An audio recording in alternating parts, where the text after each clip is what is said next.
What's up, guys? Welcome to SpawnCast every Saturday night, 9 p.m. Eastern Time. Evan, what episode is this? Quick. Like 33. 33, episode 33. We're actually joined right now with OJ from Playeressence. OJ, how are you doing tonight, man? I am doing fantastic. I'm happy to be here. Thanks for having me on. I know there's a lot of cool stuff to talk about this week, so it's great to be here, man. It's been a busy day, and I'm happy to be here. Very good, very good. And then, of course, we have Evan, who's keeping an eye on the chat, but also participating tonight. Yeah, I'm gonna try to keep an eye on chat, and hopefully more people join so I can do more of that with people. Yeah, Max is doing something. I'm not sure. I'm sure he'll be here at some point. But we were waiting on him. I'm not really sure what he's up to. He might be up to real life things right now, for all I know. So I just haven't heard from him. So if you hear from Max, let me know. Because he got cut off last time, and that was the last I heard of him. So. But I really wanted to talk to Max because there was a lot of stuff with EA this week, and he was front and center on that. Oh my gosh, he reviewed stuff. He talked. He was the one that really told me how bad the loot boxes were before his review came out. He told me how bad it was. Bad. It was bad. He mentioned it was all tied to progression. It was a whole thing. We're gonna get to that though. Let's talk about what we've been playing this week because I'm very curious. I know. OJ, you've been playing a lot because there's been a lot of Switch releases. I've been trying to keep track of Switch releases, but it's been tough. Yeah, it's been crazy. Then there was some other stuff that I played here and there as well with the Xbox One X that I have. But let me ask Evan. Evan, what have you been playing this week, man? Has it just been Destiny 2? For the most part, yeah, but it's mostly just because of the aspects of it that are like raid oriented and organization oriented. Because I haven't played a game like that in a long time, so it's kind of got me all in on that. Trying to clear prestige modes and stuff, which we've been doing as a clan, which is fun because my friends don't get to do that often. Since we all fell out of World of Warcraft, and every game that's come out since then has just been kind of a watered down mess. Let me ask you this: were you more interested now that World of Warcraft is World of Warcraft Classic now, kind of? No. The only thing interesting, did you guys see the compilation video? Because apparently the guy that announced World of Warcraft Vanilla coming back as a main thing, a couple of years back, a fan actually asked if they'd ever do it, and he kind of just crapped all over that fan, just made fun of him for even thinking of that. I remember seeing that. Yeah. So someone did a montage of him like getting ready to announce it, then flashback to him just being like, "No, you will never want to play World of Warcraft Vanilla ever again. You have no idea what you want." And he's just like, "World of Warcraft Vanilla." Yeah. It's a massive 180, right? Massive 180. I mean, we've seen that in companies a lot recently. Yeah, and we're gonna talk about that too. But so you've mostly just been playing just Destiny mostly? At this point, yeah. I mean, none of the games I'm really interested are coming out anytime soon. I've been following esports news heavily since more people want me to look at other things other than the big news. So you know who's really in the esports is OJ's really into the Smash Brothers scene, right? Yes. If you have good sources to find things for that, I would love to at least even if it's just like a basic online thing, because like trolling the forums to find any real information seems to be a problem for me. Yeah. What type of I've seen your esports show that you guys do, but what type of news are you looking just for, like who won a tournament and things like that? I barely care about that. I mean, just listing off names of like this guy won. It's not as important as seeing the evolution of the scene. And I was hoping for more light to come from Smash Brothers, because I think the last two big news reports I've seen was a guy having to sell his house just to have a venue actually happen, which is really sad. I mean, it's great that he was altruistic and like, I want to spend all the money that I make on this on the people playing, and that's great. But that's why his scene's dying. That's why that was like. It might be good though if you bring awareness to some of the struggles of the scene. Even maybe that helps people realize that, and maybe. I follow all. I mean, so if you guys, I can definitely DM you guys some stuff because I follow all of the guys and they talk about certain things. So if you want kind of more in-depth stories, I have no problem giving you guys some information as far as that goes, because I follow all of them. Some of them follow me back on Twitter. So yeah, because I watched the esports awards ceremony, and then I've been following like 5 different news sources, and it's all been about the business of it, which is I'm always interested in. I'm always interested to see how it's evolving, changing, how the Dota 2 scene's changing from like one big tournament everyone wants to win to a bunch of tournaments that are actually worthwhile to win now. Right. So it's pretty interesting. Yeah, yeah. It was a good idea for the esports thing. It takes time to catch on. So Yeah. I think it'll get there though, Evan. So Evan, you just did Destiny too. That's all. We got to start getting you some other games too, man. The world's got to start getting me some other games. I mean, Pray for the Gods is going to be coming out hopefully by the end of the year. That's going to be wonderful. We got to get you a console, man. That PC stuff. Let me go jump into OJ. What have you been playing, man? Cat Quest. I like that game a lot, actually. Evan, that game's on Steam, man. I told you that game's awesome. Cat Quest. I've been playing Cat Quest. Actually really fun game, I told you it was going to be the hit. Like that was going to be massive. It's so funny because it's just like they just kind of like plop you in there. It's just a bunch of adorable cats, and you just slash people up. It's Skyrim cats. It's Catrim. I don't know what to call it, but it's awesome. I love it. Also been playing a lot of the Elder Scrolls Skyrim on the Nintendo Switch. Been playing that. That's been a lot of fun. Absolutely fantastic port. Everybody went back and played Skyrim this past weekend so far, right? Yeah. That's like all over the internet now. Everyone's playing it again. Well, yeah, because it comes with all the content. Most people probably didn't play all the DLC, so it's like whatever, buy it. But it's that you can play it anywhere. It's just so, and it's such a competent port. I think a lot of people were like, "Oh, it's a very good port." Yeah, it's shockingly good. Yeah, it's very good. Some people even prefer it more than the other versions. Just some, depending on like the color hue, how it looks, Yeah. And the fact that you can just take it anywhere in the house is awesome. Doesn't have mods. That's the one thing. So for some people who love the mods, that is one kind of downer. For right now, we don't know if it'll be available later. But for me, it's fantastic. So I've been playing that, and also Fire Emblem Warriors version 1.2 came out recently. They added some new stuff to that, so I did a gameplay video. Been playing a little bit of that as well. So that's I've never been able to get into the Warriors games. I don't know what it is about it. I don't know if it's like the beat 'em up kind of genre or something. I've never been able to really get into it. But yeah, it reminds me of like the old school, like if you play like Streets of Rage and all that. Like if you liked those type of games, but 3D, that's kind of how it is. Maybe a little bit more intense than Streets of Rage didn't have as many characters on screen, but yeah, Evan used to play Dynasty Warriors a lot. I played it a bunch with my friends, but the problem always was the AI. Like nothing ever felt like it was difficult at all. Like even at the harder difficulties, it was just more bullet sponge. You just had to go for the targets. That's exactly how it is. Yeah, so it never felt really good. But like I was hoping now with advancements in like AI and with advancements in processors unless you're on a console, that people might actually have better AI for the soldiers to interact back with you, so it actually feels like a real thing. Right. That's I just never got into them. I played them some. I think I tried Hyrule Wars for a little while. I didn't really even get into that. I don't know. It must just be just like you said, Evan, the AI running blindly. Although it makes you feel very powerful, I will say that. Yeah, it definitely does. That's all it is. It makes that's the reason why they do like the themed games. Like they just want to make you feel real powerful, and then like you have like your favorite theme. There's Gundam. There's Fire Emblem. There's Zelda. There's there's all sorts of like Dynasty, Samurai. Yeah, there's all sorts of stuff. What's a really popular anime? One Piece. There's the One Piece. Yeah, the One Piece one that's already out and coming out for the Switch. So they just have a bunch of different themed ones, and people like that stuff. So I mean, that's really what it's there for. I like Fire Emblem, so it's cool to just kind of take them out of their element, and kind of add in some of the other stuff from Fire Emblem, like the assigning people and pairing up for support. So they have some of the elements from Fire Emblem put into this one, but then you just kind of slash people up. So that's what I like about it, really. Did you get a chance to play? Did you get a code for Gear Club yet? They don't have anymore, so I wasn't able to get one. Yeah, they don't have anymore. But he said if they sent me 5 codes, man. They must just. No, I'm just kidding. I've been playing it. I think there's an embargo up on the day it comes out for video and Let's Plays, but it's not bad. It's not bad. I think it's very similar to the one that's on phones and tablets right now. But I can say so far what I've seen, in case people are worried, there are no microtransactions that I can find so far. So you don't have to worry about that. At least it seems to be the whole game, in there. It doesn't have like cell phones. I think it's a free game, and then it's like there are microtransactions baked in. I can't seem to find any, so that's a good thing. But I think that's up Tuesday when it comes out, the 21st. That's Tuesday. Yeah, it should be coming up pretty soon here. Yeah. Yes. Yeah. 21st. That's when the embargo's up that day. That's when that's when people can post video, and I think reviews will go up and everything. But not a bad simulation racing. So that's something the Switch actually really needed too. Absolutely. It didn't have one. It had Mario Kart. That's a racing game. But it didn't have anything where you tune your cars and anything like that. So it reminds me kind of Forza and Need for Speed before they got all crazy with the loot boxes and all this stuff. So kind of Need for Speed Underground 2 almost, kind of like that. That was a great game. Yeah. Yeah, it's kind of, it doesn't have like the open world thing, but the rest of it's all right. It's, you kind of go around on a map and pick stuff out, but it's all right. So I played that. I played Skyrim, so I picked that up. What else did I play?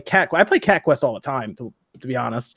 It's just such a fun game. Evan, you should look into that on the computer. It's actually dude, I remember showing you that trailer. I told you about Cat Quest, and you were just like, there's no way. I was like, watch this trailer. I just bought it on a whim. I saw my one of my subscribers, he purchased it, and he's been playing it like crazy. I'm like, what is this Cat Quest thing? I looked on the eShop, it was $12. I'm like, all right, let me just buy it. And then I started playing it. I did a let's play of it, and then like seriously, like, I had like 15 to 20 of my subs say, I bought the game because of you. Like we're gonna have start like a Cat Quest revolution.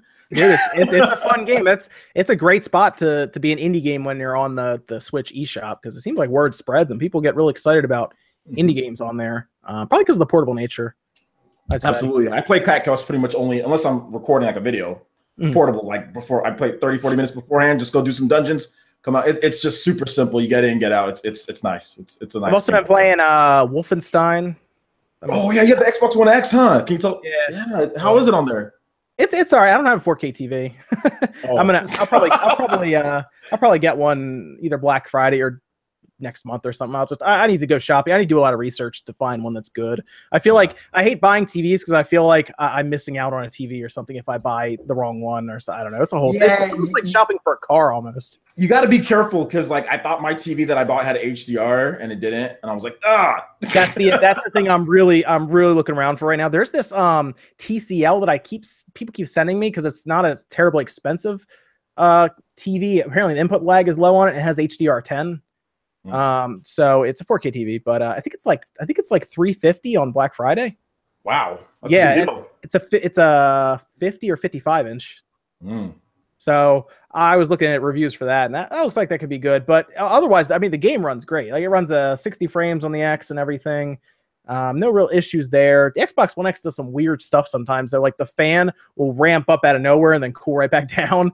It's not as bad as the PS4 Pro. You have a PS4 or you have a PS4 Pro? I just have the base model PS4. Okay. That's probably good because that one probably doesn't get as loud as my Pro gets so loud. Yeah, it's not too loud. Not too loud, but I mean you can hear it sometimes, but it's definitely not too loud. Yeah. I will say if people are waiting for the Switch version of Wolfenstein, because I almost feel like that might be the case because man, the MPDs, which we'll get to in a bit, Wolfenstein was number 14 on that, which is a shame. But it's good. If you really are waiting for it for the Switch, you're going to have a lot of fun when it comes out because I really like the game. It's all single player. There's no multiplayer. There's no loot boxes. None of that. And it's just fun. You're just running and gunning basically. It's like Doom and kind of a different setting almost. But it's a lot of fun. They have little RPG elements built in, and the story so far isn't bad. But I gotta say, man, that game goes. You would not expect the places that game goes when you're playing it. It is absolutely insane, some of the stuff that's going on. He has flashbacks to like childhood parts, and it's very interesting how what kind of issues they deal with. It's not quite all Nazi Germany stuff. It's very interesting. That's cool, man. I'm looking forward to playing it. You'll enjoy it. I'm very curious how they're going to tackle that port as well because they had two different studios for Bethesda, right? One did the Skyrim port and one did the Doom port. So I'm curious if they'll have the same studio, Panic Button, who did Doom, do Wolfenstein, or if they'll Panic Button has already been revealed doing that. Iron Galaxy did Skyrim. So okay, because I think Wolfenstein is actually harder on the systems than Doom. It should. Yeah, I would think. Although you don't have to worry about multiplayer, so that's a good point. Yeah, but multiplayer usually gets scaled down from what single player requires in terms of power, just to try to make it a little buttery smooth for the people playing multiplayer. The one thing I will say about this is there's not as many enemies on screen at once as Doom, and the areas are smaller. It's like small corridors is what you're fighting in. Really? So it's scaled back from what Doom does. So that might be good for the Switch, right? Yeah, the Doom is much. Some of the areas are much larger in Doom, and then you have a ton of demons on screen and stuff. I'm not running into that many enemies at once. Maybe you run into like 3 or 4 at once, and they're all pretty much the same character model.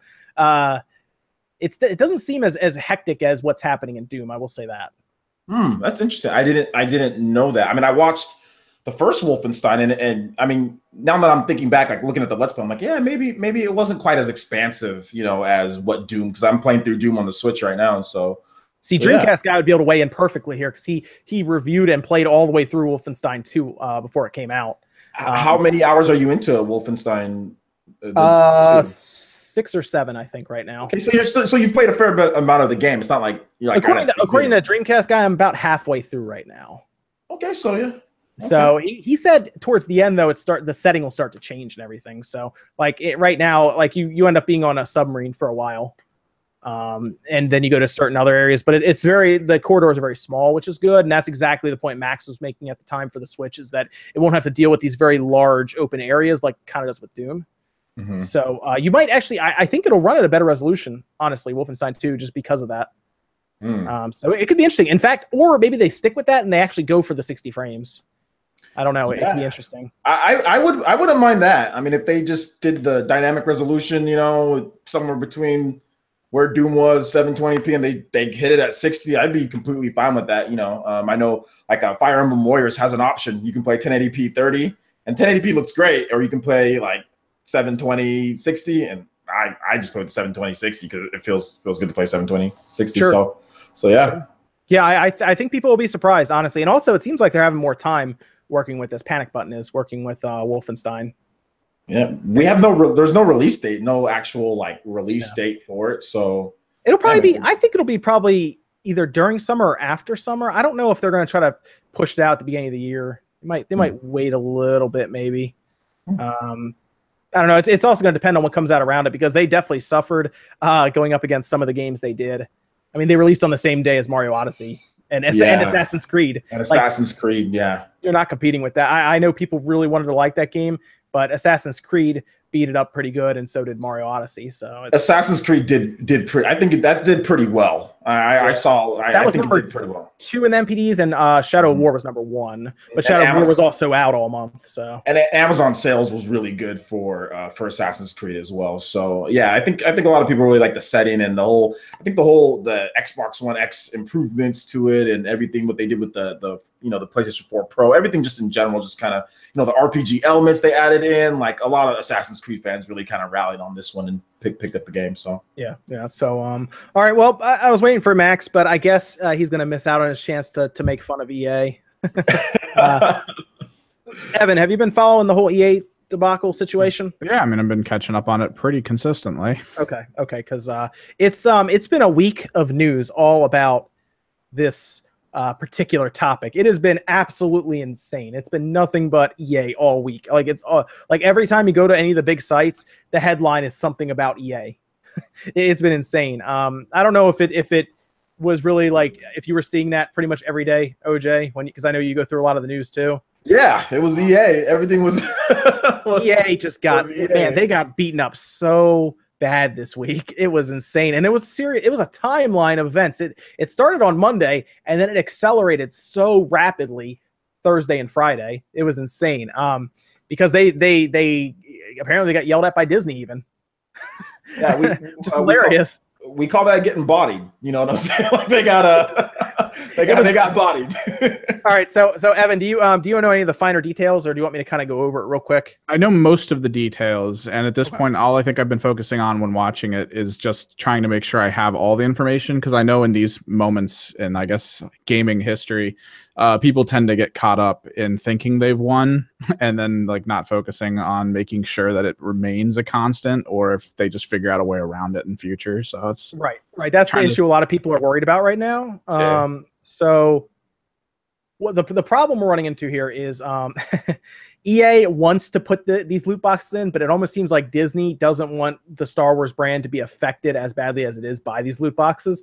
So we started on, I think it was Monday, and this is before the review. I think the review embargo went up on Tuesday, because I think that's when Max posted his review. But he told me on Monday before he's posting it, he was like, dude, this is bad. This is like really bad. These loot boxes are pretty much taking over everything. Oh, look, Sean heard that we were talking about EA, and he just knew. He was like, I got to get in here because they're talking about EA. Sean, how you doing, man? I just woke up, but I'm good. Dude, maybe Max is sleeping. I I Somebody fell wake up Max. asleep Bro, you look like you just woke up. I fell like you don't know asleep. what's going on. Like you're a bit confused. Like you gotta wake up and wake up and catch the test. Like you're late for class. Like you gotta wake up and catch the test. Mistakes were made. Dude, you were saying that a lot on your Skyrim stream last night. I was getting a little sad for your character there for a while. That game is crazy. I love that game. I don't need to save. Oh, I should have saved. That was great. I love that. That game is something, man. Holy shit. It runs so good too. Yeah, it does. It runs really well. We were actually talking about that. Well, Sean, why don't you hit us what you've been playing real quick? We were just about getting EA. You came in at a good time. You can tell us about what you've been playing. Gear Club, LA Noire, Doom, Skyrim, Rocket League. That's about it. I haven't started Farming Simulator yet, or it'll do too, but I need to, and I need to start Resident Evil too. You started Gear Club? Yeah. Yeah, I was briefly talking about it. It seems like the embargo is mostly around written and video stuff. So yeah. So I just kind of said it's been pretty good so far. You haven't found any microtransactions, have you? I haven't. No. Okay, I don't think there is any. I don't think so either. Yeah. It's actually, I don't know. I expected it to be a little worse, I think. Yeah. So it's not bad. Not bad. It fills a void on the Switch system right now, I think. It really does. It really does. So I've been pretty good about that. But what else did you say you were playing? You Rocket League, obviously, because you made a video on that. Yeah, Rocket League, man. I've been playing a lot of that too. I mean, I have Rocket League on 3 systems now. So. I never got into it for whatever reason. Wow, okay. I think it was because I was so bad. And then Wood was like, just buy it and let's play. I'm like, no, I don't want it. And he's like, no, buy it. We'll play. We'll stream it tonight. I was like, all right, whatever. And then I just started playing it. And I was like, man, damn. See, you guys should have invited me in. You would have done some winning. Yeah, I scored 2 goals the whole time. Okay, yeah. I'm trash at the game. I got a review code for the Xbox One version back in the day when it came out, and I reviewed it. It's great, but I just suck. I'm just not very good. I mean, I tried. You gotta you're honest about it, you know. You gotta do trajectories and stuff and maps and figure out. It's weird, dude. It's like geometry, man, and I'm horrible in geometry. I didn't do really good in geometry. You don't fly around in that game, Sean. It looks like you gotta plot out your angles and stuff, man. I'm not very good at that. I tried to. You see one of the big shots from one of the more recent tournaments, the on the ceiling flip down shot that was done recently. See, why isn't that? You got to put that in esports. Wave, I mean that Look might. At this shot, and you just put a video of it, and that's it. Different angles and stuff. 8,000 likes instantly. There's a question real quick though. Does Gear Club does it have any online? No, right? No type of online they already said there's no online. They already said it on. They already put that out in the press release. There's the ghost stuff. I think you could do ghosts. It's like you can do the ghost racing. That's what they put a whole press release out. It was that, but it does have 4-player local split screen according to their press release they have here. Yeah, because I have it up here. Yeah, yep, 4-player local play. Okay. No actual real time online, but they have the ghost racing system. Download a ghost and try to see if you can beat them. You can race your friends, I believe. Yeah, that's what they have here. I haven't tried that at all, so I don't know. But I might have to try that out at some point. But I'll probably do some kind of review on that. I'm sure you will as well, Sean, on Tuesday at the that same time, more than likely, like how when Rhyme went up, everybody posted at the same time. Fortunately, man, I gotta tell you, I was worried because I was like, I'm glad I talked to you first. I was like, I'm gonna put this video up trashing this game. Everyone else is gonna say it's great. I'm gonna look like an idiot. Oh no, dude. You could clearly tell though, when I was playing, I was like, man, this game isn't really, it seems like there's a good game underneath there, Yes. But the problem is it's the developers didn't know what they're doing with the Switch, Evan loved that game. Yeah, but I played it in a non-frame droppy mess. That was before they released that. Before they took the DRM off, right? Because even with the DRM on the PC, it was kind of. But my computer was powerful enough to not really care about that. So it's crazy, and I'm sorry, but there's just no excuse when you've got Doom and Skyrim and LA Noire, and they're like, oh, we're just zipping along, and then it's chug chug chug on this game. I know you're a smaller studio and shit, but No, you can't. You can't just throw shit at the wall anymore. They have the day one patch though, man.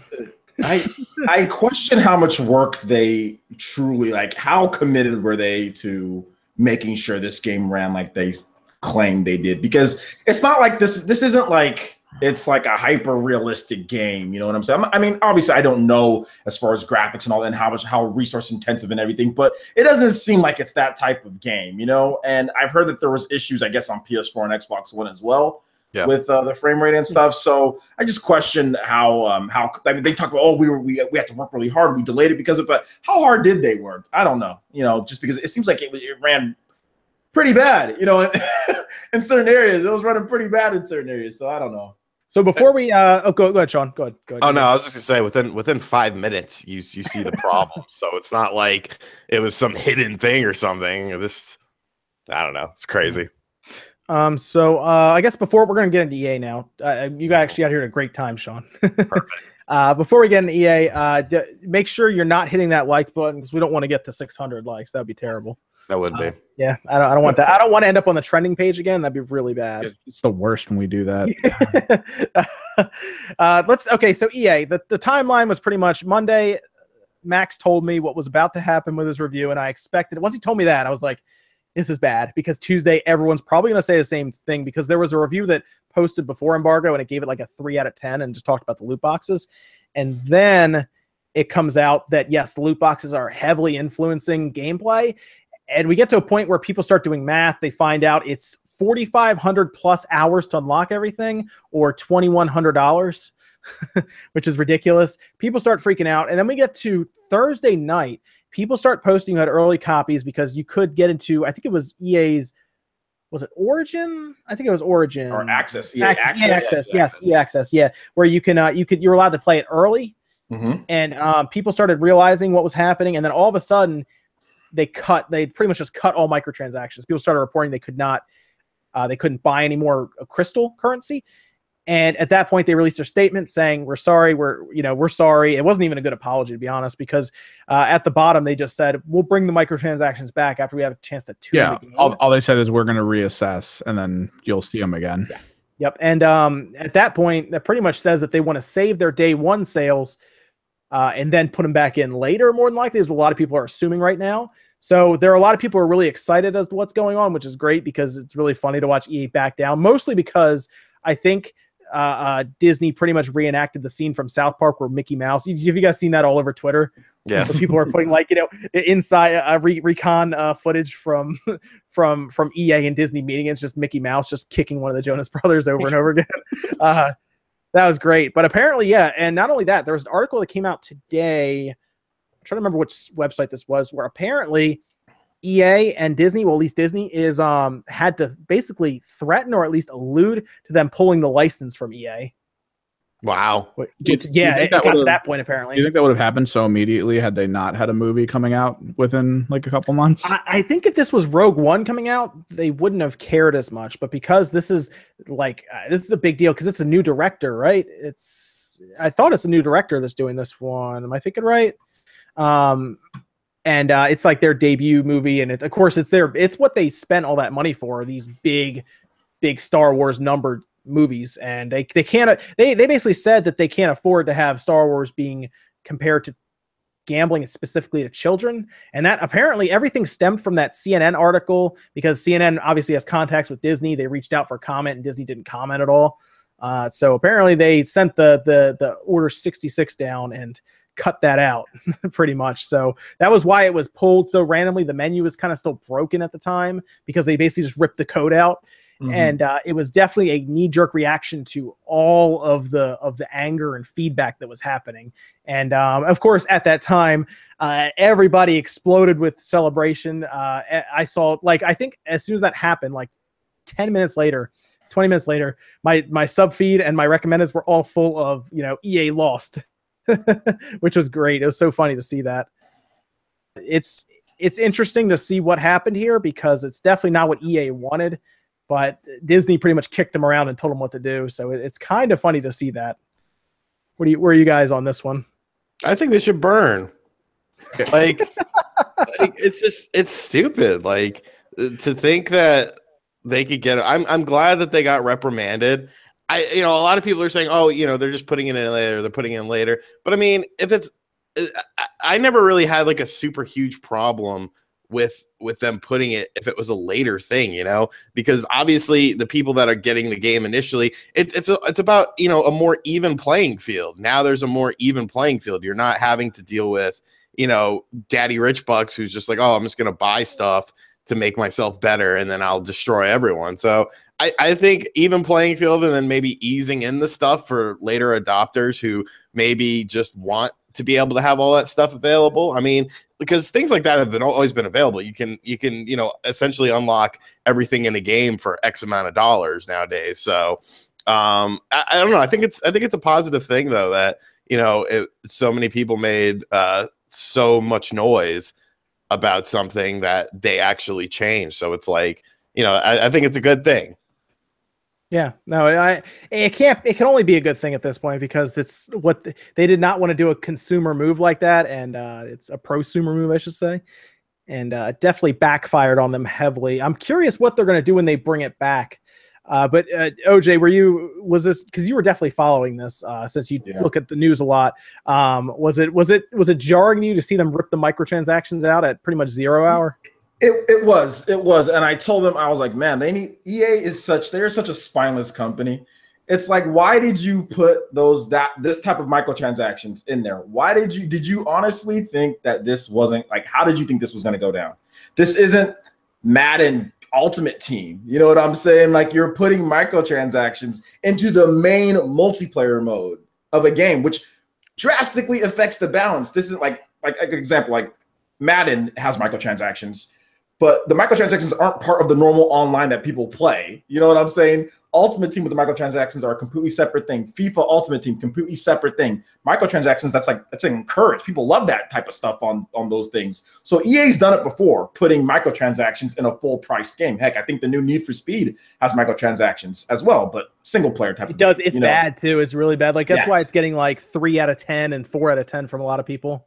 But this is one of the most popular brands in the world, okay? This is one of the most highly anticipated games for a lot of people, and you're messing with the multiplayer, for people who are already paying $60 for full product. If this was a separate mode, like, I don't know, Star Killer mode or something like that, where it's not the main multiplayer mode, the backlash probably wouldn't have been as big. But it blows my mind that this company was this arrogant to put microtransactions in this type of game with the main multiplayer. It blows my mind how stupid it was. Like, I can't believe it. And I even was thinking, man, there must be something. I kept on trying to ask my friends at Max, like, dude, I asked Max multiple times, are you sure this is how it works? Are you sure? Like, I had to ask other people, like, there's no way they're doing this for the normal multiplayer. And everyone told me the same thing. Yes, it's as bad as everyone is saying it is. So I was just blown away by their stupidity. And I'm happy that they were able to at least rescind it for right now. We'll see what happens later, because I think they're going to bring it back though. So yeah, it's interesting. There's almost like there was a fear of it not selling enough, but I'm curious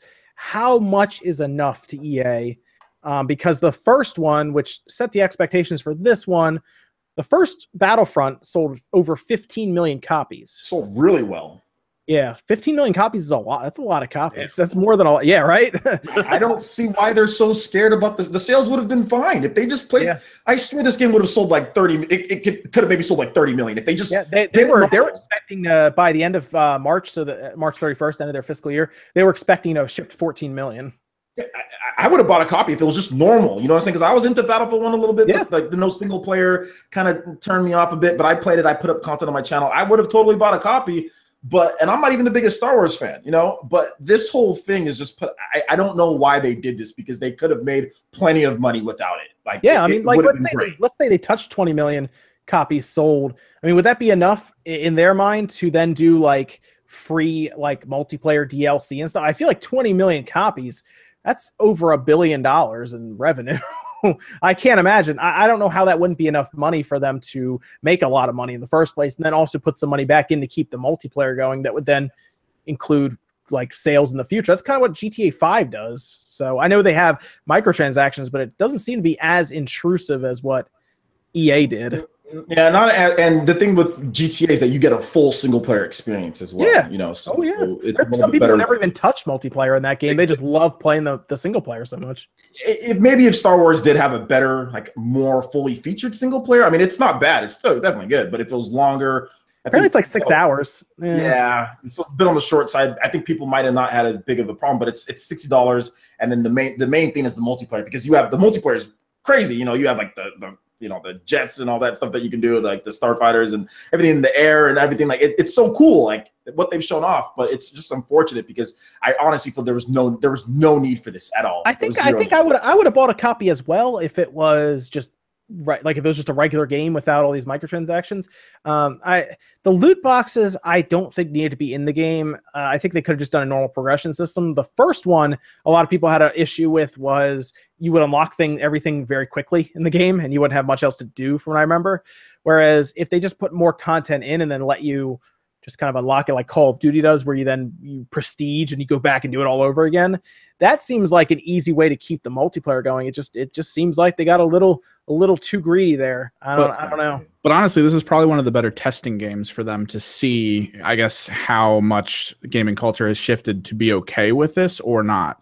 Because if they attached this type of buy power loot crate system to some unknown title that's never really been around that much to see if anyone wants it, people will pick it up. But you can't tell the numbers difference between a massive name, universally recognized thing and then some random game that just shows up. So, I mean, this is probably more of a test. It would be interesting to think that maybe they already had the ability to pull the loot boxes before even releasing the game in preparation for this, just to see like how people would respond to it, to see if maybe a couple 100,000 were like, ooh, we hate this, but then millions still bought it and then everyone was buying loot boxes anyway, then they probably would have just gone ahead with it. But maybe the sales were probably low enough. But just like cosmetics, I think they're underestimating how much people would pay to just change the color of their lightsaber. No, they are and they aren't, because I think we're underestimating what they were hoping would be people who were completely willing to dump an extra $200-300 into that game for no reason. Like, it's kind of that double-edged sword, I guess, in a way, where like they tested it, but then we showed them we're not for it yet. And now they're like, okay, let's roll it back. But we'll probably see another test like this again in another 5 years. I don't think Disney likes them testing with this type of brand. Not with Star Wars, but I'm not sure if Disney likes this type of testing that you're doing with their brand. That was not a good idea. That was definitely EA's idea, most likely. But like, we'll probably see it with another title that's achieved at least some kind of status in that. Maybe vein. Like Battlefield. Maybe original, or maybe even like another company will test it. Like we'll see a Call of Duty in a similar fashion. Well, I mean, the Call of Duty now has flying loot boxes, I guess. They drop in the beaches of Normandy, which is really funny. I don't know if they affect gameplay as much as Battlefronts did. I might be wrong about that, but I think people were just really mad because they like Star Wars, and I want to buy Battlefront, but it's not a good precedence to hit. So I can't give them the money for that game with what they did to gaming right now. I just can't do it. I can't trust them right now. I can't trust them to bring microtransactions back in a correct way. Cosmetics, I don't care. I wouldn't care. But after Max told me that, and then he suggested to me not to buy the game, I was like, I guess I'm not going to buy the game then. That's kind of a shame because I wanted to play it. But I guess it saved me $60 this month. So there you go. That's always good. Yeah, so we'll see. Maybe I'll get it when it's like $20. The original Battlefront dropped in price real fast. The question is how quick is this one going to drop, and is it going to drop before or after they reinitiate the micro? The problem is with how the other problem I think a lot of people have is the amount of money, because the loot box is tied so much into the actual gameplay. They probably could have given the game away for free and would have made it more money. Yeah. Like, because of the amount of money brought in from those loot boxes, they probably would have made more money. A highly polished game like that for free. I could see that. It's a common like thing in gaming to release a pretty good game that requires tons of people to play it to make it effective in the market. And then everyone would be playing this, definitely. The hilarity is they don't want to do that because I'm not even kidding. I think there is a sense of pride there because AAA games right now are defined as high quality $60 games, and they I don't think they can let that go. I think in their mind they were like, we can't let this game go for free, even though they're not looking at the long-term picture. They would have sold so much, but I could see them hitting $1 billion, no sweat, just for microtransactions in like a year or two. And they could have kept that game going. They wouldn't have had to have developed another game like a Star Wars Battlefront. They could have called it like Star Wars Battlefront, I don't know, Galaxies or something, and then just built onto that forever, and it probably would have been fine. I don't know how much they're going to revamp the engine anyway. Well, I mean, there are stigmas with free-to-play. Free-to-play tends to get a little more inundated with cheats, because all you have to do if you cheat and get banned is make another account. It's not an issue. I mean, make another Gmail account and go again. So there's actually a big lucrative market for companies that make the aimbots and stuff to have them for that game and then sell them to people. Gotcha. Well, I mean, the amount of money they make, the kind of developers they have, you could probably fight that, I guess, a little bit, right? I mean, just a little bit. But I kind of wanted to move on from EA soon, since it's been all everyone's talked about all week. And I had some fun. I had a couple of interesting topics I think you guys might like. The first one, and I know Evan's going to have a good time. Sean might have a good time with this one too, actually. But I know Evan's going to like this one because I know he doesn't like the game I'm about to talk about. So did you guys see the nominees for the Video Game Awards? I did. I voted on all of them as well. Game of the Year. Did you see them, Sean? Yeah, I saw them. That's your show that you like, right? You tell Jeff Keighley that he's doing a great job every day on Twitter, right? Oh yeah. I just let him know. He blocked you, right? You're blocked. Oh, he responded to me. Oh, nice. Did he? Yeah. Wait, yeah. Oh, was that when you were being sarcastic to him? When I told him he should cancel the show because it was so cringe, and he was like, "Well, how can we make it less cringy for you?" And like all these white knights like Rerez and JKD like jump to defend him, and I'm like, "Fuck you guys!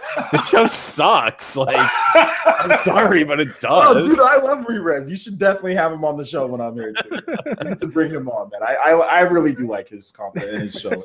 Definitely bring him on, dude. Awesome. Let's see. Okay, so you guys saw all the categories, right? Of the Game of the Year. Evan, did you see the categories for Game of the Year or the nominees? A chunk of them, yeah. Okay.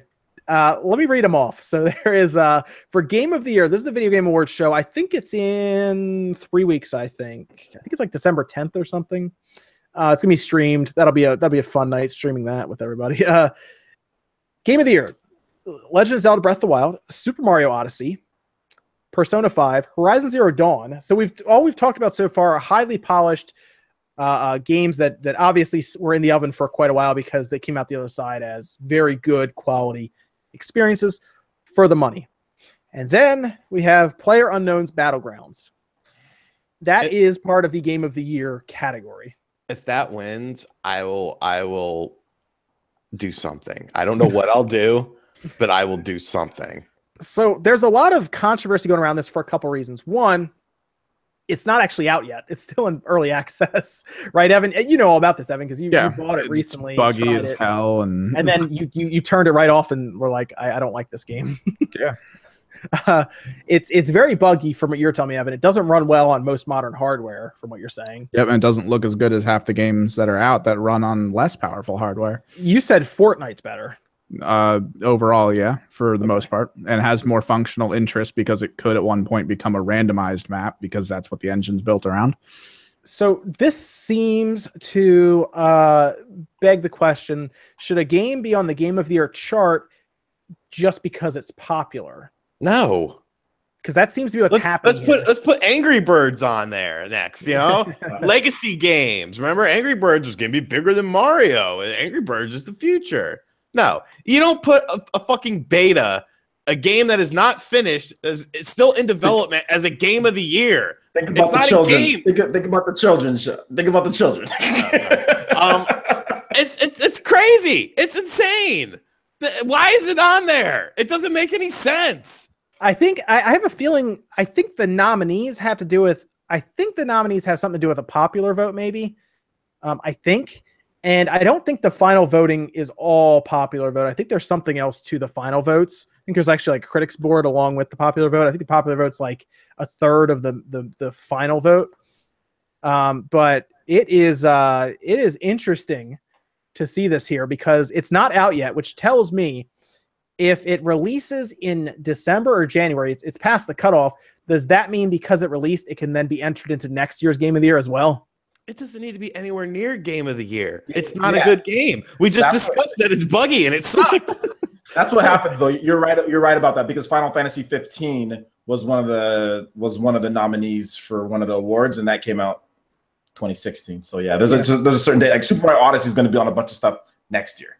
Well, Mario Odyssey made the cutoff. Xenoblade. You're thinking of Xenoblade. Sorry. Yes, Xenoblade. And I'm also thinking of a different award show as well, like the Joystick Award. Yeah, the joysticks. Yeah. Xenoblade, though, Xenoblade is out. Will be in next year's. That will probably win some kind of RPG award, I assume, because Persona is going to take that this year. I would hope anyway. And it makes you wonder what got left off of the Game of the Year category for that, because they were only going to have 5. Does that mean something like Nier Automata missed out because of that? It was there. It was nominated for a few different things, like best narrative and other. I think it got nominated for some other stuff as well. But it was definitely on a couple of them. I know. I voted for it, like best narrative or something like that. I know I voted for it. So yeah. But it makes you wonder. Did PUBG end up there? I feel like they kind of bowed to the audience pressure, and was like, well, we got to put it there, or people are going to freak out. But it makes you. Here's the thing.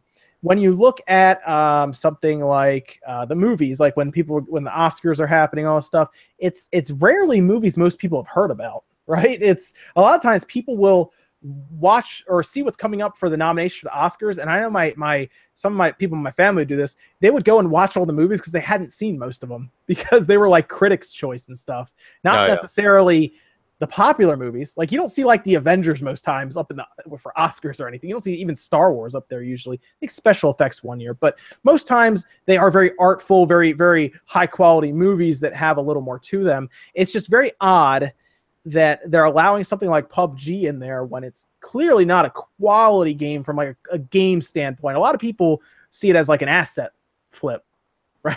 You look at it, it's kind of what it looks like.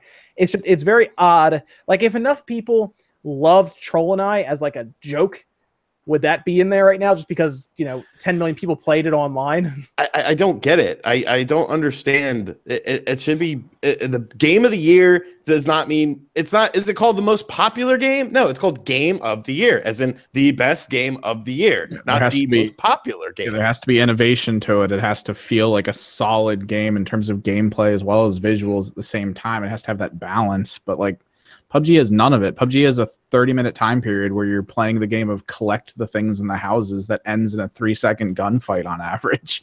So there's 1,000 people or so watching now, which means there's no way we'd get the 600 likes because there's just too many people here for that. Yeah. But what were you saying? You were making fun of PUBG basically, right? I mean, you're essentially saying it's not the best optimized game. It's so weird on all these shows that I watch, on all the podcasts that I listen to.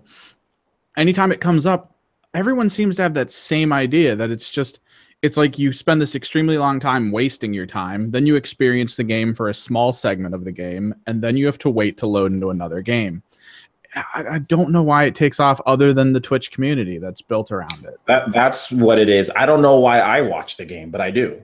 I watch the game every now and then, and just because I watch it, because I know I would never play it, because all the things that you just said. It doesn't look like a very fun game to me. It doesn't look like it's very polished at all. There's a lot of things that I know I don't like about the game, but I'll watch somebody else play it. Should they have a category like best streaming or something like that? Like a game that people love watching, but might not necessarily be the best game out there. Like, there's this game that I see people playing now where you're a guy in a kettle and you're using like a hammer to like kind of traverse. It's kind of like, I think it's like QWOP a little bit. Have you seen that, Evan? You know what I'm talking about? It's all over YouTube. I keep seeing people stream it, like the big people like Jack, Spadicy, and PewDiePie, and all of them. They stream this. It gets thousands of people watching, and it's very popular. But it's not a fun game. It looks like a stupid game. But something like that would fall in line with like best streaming or most entertaining streaming game or something like that. I mean, that would be fine. They have best Chinese game. Getting over it is what it's called. Thank you. Best Chinese game, yeah. No, literally. I know they do. I've seen it. Where's the best Japanese game? Where's the best? Like, that's so weird. Like, I understand China is kind of like its own thing as far as gaming is concerned. But that's a weirdly specific category. Do you guys want to have a little fun? Go down this list real quick and just pick who we think will win. Yeah, let's do it, man. Do it. Okay, Game of the Year. I just read them all off: Zelda, Mario, PlayerUnknown Battlegrounds, Persona 5, and Horizon Zero Dawn. Who do you guys got here? Mario. It's going to be between Mario and PUBG. PUBG might be a pull just to be that like dick maneuver that no one wants. I will say if that wins, people are not going to take the Game Awards seriously, so they may want to. Do they do it now? Like, no, they don't. No one should be taking this seriously. Are we guessing who we think is going to win? Yeah, let's do that. Let's guess who we think is going to win. Well, who we think? Okay, I think it's going to be Zelda. Let's have fun. Okay. Zelda. I think Zelda's going to win. I think it would be Mario instead of Zelda. Zelda still felt like a tech demo for a Zelda game I can't wait to play on the Switch, but Mario was. It was. I will say it was a Wii U game that was pushed to the Switch, and I think when they do build that Zelda game for the Switch, it's going to be. I think it's going to be really. Cool. It's going to be like 3 years. One of the best RPGs out there, but it is going to be ridiculous when that happens. And I think they will get a full 1080p image out of it. By the way. Good. Sean, Mario. Okay, cool. I am going to go with PlayerUnknowns, but no, I'm going to go with Mario. You might think say PlayerUnknowns because then they'll probably be right. Yeah, right. I'm gonna go with PlayerUnknowns. I think the other ones. I think Zelda's good too. I don't know. Honestly, you could go Zelda or Mario either way, and you might be right, to be honest, because Mario or Zelda just won an awards show, but I don't think Mario was in that. Right? It was the golden. Yeah, Mario wasn't in that, but Zelda won that. Zelda did win that one, which is tough because that's the UK, and that's a UK award show, and it won in UK, which is that's good.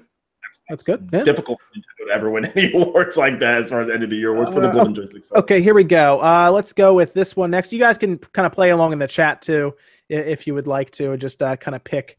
You want to? Oh, you guys had 600 likes. Oh, come on. You missed the beat of having the one behind it that says 700. I thought we talked about that would have been awesome, actually. I'll remember that next week, and hopefully people have like a short memory, and I'll just let's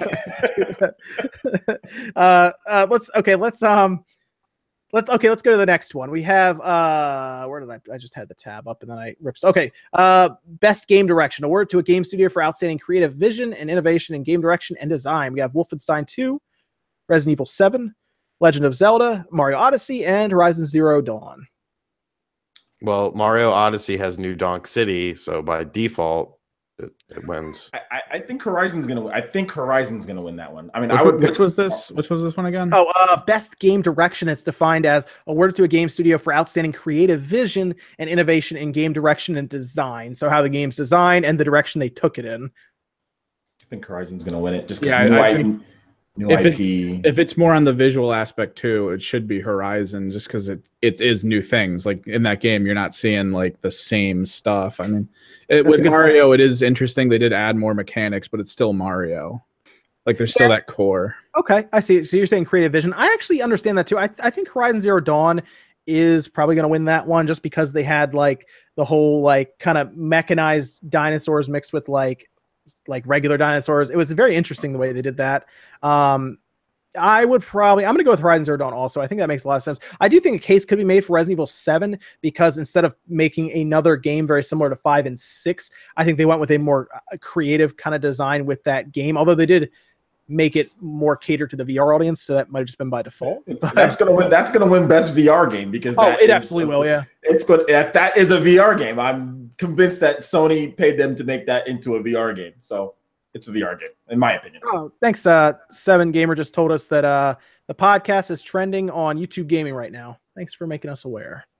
That means we're probably at like the top for that part. That's cool. Let's see. Best narrative for outstanding storytelling and narrative development in a game. We have What Remains. I don't think I played that one. What Remains of Edith Finch. I did not play that one.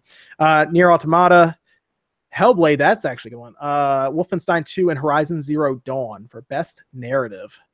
Well, I mean, Hellblade, the entire focus was on narrative. I was gonna go with Hellblade, just because that has to do with like breaking down psychologically. But you could make a case. I guess you could make one for Horizon Zero Dawn, but I just think Hellblade took some chances with kind of the mental disorder, and they made it affect the game and everything at the same time. That was really cool. I'm gonna go with Horizon Zero Dawn on that one because the actor, the girl who played that, she's very talented. I think she was also that crazy little girl in Borderlands too. Ooh, look at the chat blowing up with Nier. Wow. But I'm gonna say Horizon Zero Dawn just because of that actor. She's nominated for best performance, breakthrough performance. Okay. So I think Horizon's gonna get a few awards here. So I'm gonna go with Horizon. I think that's what's gonna win. Where are you on that one, Sean? You have any vote on this? I mean, I didn't really play any of those, so. Oh, let me help you out here, man. Start with Horizon Zero Dawn, and then play Wolfenstein 2, and then Nier's probably gonna be $20 on Black Friday. That's worth a buy if it's like $20, by the way, on Black Friday. Honestly, you should probably just open with Hellblade. It's a short game. Yeah, that's true. Anyway, yeah, okay, we can move on to the next one. This one is one that I know we can all participate in. Best art direction, and I already know which one we're all going to pick, so I'm just going to read them. Best art direction, and it better win because I think it deserves it for outstanding creative and/or technical achievement in artistic design and animation. Destiny 2, Legend of Zelda, Persona 5, Horizon Zero Dawn, and Cuphead. That one's tough. That might be one of the toughest ones to pick. That's going to actually win it. I have no idea what's going to actually win it. I picked Zelda, but I don't know what's going to win it. Yeah, I know people are going to want to pick Zelda for this, but we're talking about like nuance and everything, which I mean, Cuphead has more of. I was going to go with Cuphead also. Yeah, same. Just because it's all hand drawn, it looks exactly like what it's trying to be, like exactly. And it runs on a range of systems too. And it's not just the hand drawn aspect; it's the amount of stuff that's fully animated and all going on all at once. Yeah, I mean, I guess you can make a case for Persona 5, I think, and you can make one for Zelda. I just think Cuphead just did. I think everything about Cuphead that people love, other than some of the platforming and shooting part, is the art style. Like that is it right there. I think that's what made people notice it anyway. Yeah, I'm gonna go with Cuphead though. But again, I think a case can be made for a few of the other ones. I don't really know. I don't know why Destiny 2 is in there. Am I missing something with that? Yeah, Destiny 2 pushed itself as this visually astounding game, but the reality is it's just more of the same. Like it's pretty much everything I've already seen in most first-person shooters as like a whole other game, but it just doesn't seem to matter. Okay, this will be good too. Best score or music for outstanding music, inclusive of score, original song, and/or licensed soundtrack.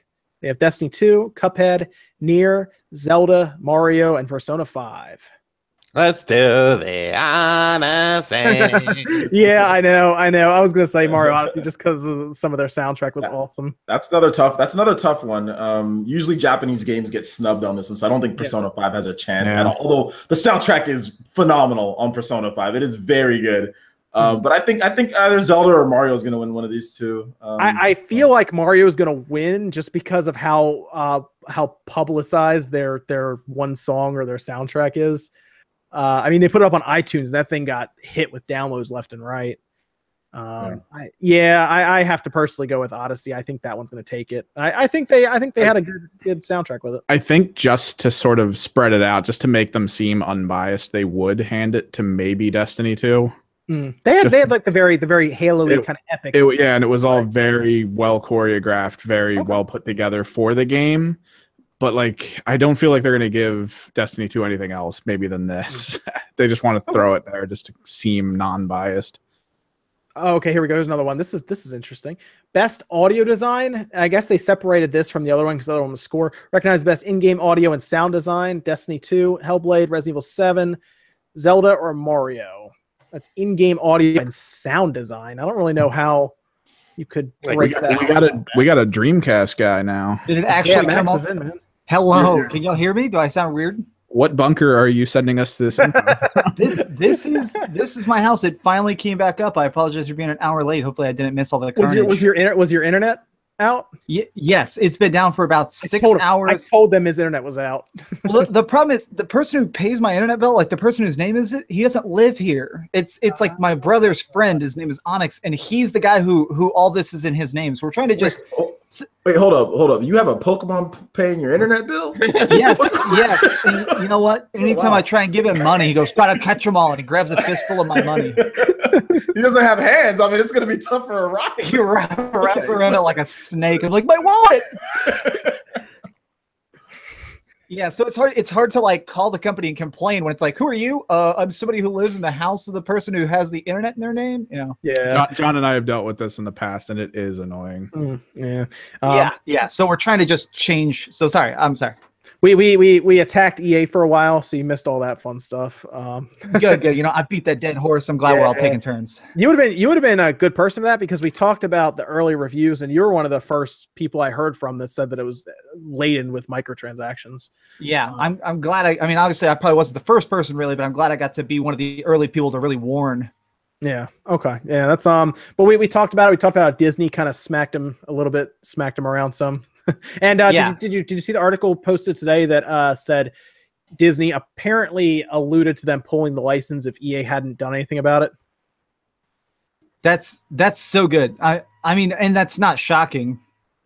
Yeah, it was apparently it was very pretty serious when they called them, and then they also sent a letter over earlier in the week, really talking about how disappointed they were with how the situation was being handled. Apparently, Disney wanted immediate action, and EA waited till like the last minute. So that tells you everything you know there. So I was reading a thing and it specifically talked about how Disney. So when Disney legally owned Star Wars, they actually did a thing where they had to legally remove all these gambling machines, because apparently LucasArts licensed a bunch of slot machines that were themed around Star Wars. And when Disney bought it, they legally removed all of them. So they like had them destroyed, so they didn't even exist. So since this started to encroach on gambling, I think they were like, okay, look, people are investigating this specifically for gambling. We already smashed all the slot machines. We're going to smash you if we have to. I just see them walking around with like an axe, like walking into arcades and just smashing them right now. Yeah, well, it's Mickey Mouse being like, "Well, we're gonna break some fucking kneecaps. Let's do this." Oh. We were just talking about that meme going around Twitter where they had like the Jonas Brothers. That's so good. I love listening to your problems, huh? We were also Max, you'd be great for this because I know you review a lot of games throughout the year. We were going down the video game awards and kind of naming who was going to win what category. But I wanted to get your take on this because we talked about this. I was waiting for your take on this. I saw you comment on Twitter. How do you feel about PlayerUnknown's Battlegrounds being up for Game of the Year? I'm so conflicted about it. I feel like a lot of times lately we've had the bad habit of overlooking the fun factor. I feel like the last 5 years we've really had this thing of championing story and cinematographic experiences. It's kind of nice to just see a game where it's like, it is just gameplay. My problem is that it's in early access. That's like my big gripe is I'm all right with it not having voices. I'm okay with it not having a story. I'm okay with being multiplayer only. It feels corrupt somehow to have an early access game in there. Yeah, because if it releases, I made this point for releases at the end of December or early January. Does that mean it can then also be in next year's Game Awards because it technically came out that year? Yeah. So, but we were going down the list here. Who do you think's going to win Game of the Year, by the way, out of the 5 that were up? I think Zelda's gonna get it, and I think it's just because it is such a shoe on. It's easy to put on a box, and I feel like since it came out a long time ago, so I've already I saw some judges. There's like a bunch of secret judges, and I saw a couple people talking about being judges for the Game Awards, and I've heard people straight up say like I haven't beaten Persona 5, so I can't vote for it. Like there's games that could be voted for and could be, and I feel like Zelda, since it came out long ago, we've all had a chance to play the hell out of it, so that helps it. Okay. We were going down the list. We're actually at Best Audio Design, which is in-game audio and sound design. We just talked about score. So this is, I guess, sound effects or anything like that. This is going to be the ambience, whether it feels like it's real tight and like everything that you hear is meant for something. They have Destiny 2, Hellblade, Resident Evil 7, Zelda, or Mario Odyssey. I would definitely say Hellblade, since Hellblade did that thing of, if y'all played it, each of your ears were like a different voice of her insanity, and it would have arguments in each of your ears. So as you were going through it, it messed with your head so much. Yeah, I saw that in a review. That actually looked really cool. Dude, it messed with me because it really, like the voices get so angry with each other, it kind of messes with you. Where are you guys with this one? I'll say Zelda will probably win. Okay. What are you thinking, OJ? I'm thinking Zelda as well, man. I mean, it's always kind of like the safe bet to go with Zelda. This is a very nuanced category, I will say that, and it seems to be the same games that they've put up for every one of these. Yeah, for the most part so far. We're getting to some other categories that are going to be different. Yeah. Let's okay. Here we go. Let's get into best performance. It's a word to an individual for voiceover acting. I'm going to give you guys motion or performance capture. I'm going to give you guys the actor or actress's name and then who they play or what game they played in and everything. I'm going to probably pronounce this wrong. It's Melina Jurgens played in Hellblade as Sonoa. Laura Bailey played as Nadine Ross in Lost Legacy, Uncharted. Claudia Black played as Chloe in Lost Legacy, Uncharted. Brian Bloom played as Wolfenstein 2 as BJ Blazkowicz. And then Ashley Birch, Horizon Zero Dawn as Alloy. I'm going to go with Ashley from Horizon Zero Dawn. I was going to go with that too, yeah. She's going to win, but I kind of think Hellblade should, because I don't know if you know this, but the actress did all the voice and all the motion capture. Yep, and I'm looking at. She's actually up here. She's up with the actual mocap suit on in the best performance category. Yeah, what's interesting is they didn't tell her that she was gonna be in the game as mocap. They literally were like, okay, just to make sure you sound tired and stuff, we want you to go through all the motions and then we'll recap them later. And that was actually a lie. They just wanted us to look like really kind of unsure of herself in every attack. Okay. What do you think, Sean? Do you have any preference on this one? I don't have a preference. Okay. All voice sound good. The next one I'm going to skip because it's a lot of games that I don't think any of us really played. Games for impact, for a thought-provoking game with a profound pro-social meaning or message. Sorry. Okay, I know at least one of these we've played because Hellblade's in there. Please Knock on My Door, Night in the Woods, Life is... Okay, we play Life is Strange. Life is Strange, For the Storm, Bury Me, My Love, What Remains of Edith Finch. I haven't played that one. That was in the one up there too. One of the other categories. And then Hellblade. Max, I'll let you answer this one because I think you've played at least 2 of the 6 that are up here. Yeah. My thing is, I really did not like that Life is Strange prequel. I thought it was a big step down. So I'm probably gonna have to go with Hellblade. Well, Hellblade kind of has that like the mental illness, I guess, that they had, and they did a whole thing with that, and they even donated a large sum of money to it, I think, too. Yeah. Well, and it did a lot of really interesting stuff. I feel like a lot of people don't understand, like, schizophrenia is like a hard hat to put on. It's hard to understand that. So I thought it was really interesting having a character who is so deadly and so dangerous and so driven, but I mean, insane by all accounts. Here's best ongoing game, awarded to a game for outstanding development of ongoing content that evolves the player experience over time. Warframe, Rainbow Six Siege, Overwatch, Grand Theft Auto Online, Destiny 2, or PlayerUnknown's Battlegrounds. What do you guys say? If Overwatch is there, then I'm going to go ahead and just say Overwatch. I think Overwatch will win this one too, just because it's there. Yeah, Warframe, although, has picked up recently. I know that it always picks up when it does a major patch, and this one was an open world patch. Although it's not really an open world patch, it kind of is. It's still the same old system where you only get X amount of people in a channel to play in that. Why is Destiny 2 in there? I don't think they've released their expansion yet, have they? No, they haven't done anything yet, have they? No. I think it just came out. The Trials of Osiris or whatever just came out like a week ago. No, they announced it a week ago. It's not out till December. Oh yeah, it's weird because they're like letting IGN play it, so it's hard to know like what is available. That's weird. So yeah, because this is development of ongoing content that evolves the player experience when they've done nothing for Destiny 2 yet, have they? Maybe it's just like, hey, did you like Destiny 1? Well, we made a sequel. That's like an update. What do you want? Yeah, I guess that's. I mean, Destiny 2 is very similar to Destiny 1. Is there like different like strikes that they do at certain times? Like almost. It's a playlist. It randomizes every week. They enhance the difficulty on one of them and make you play through it.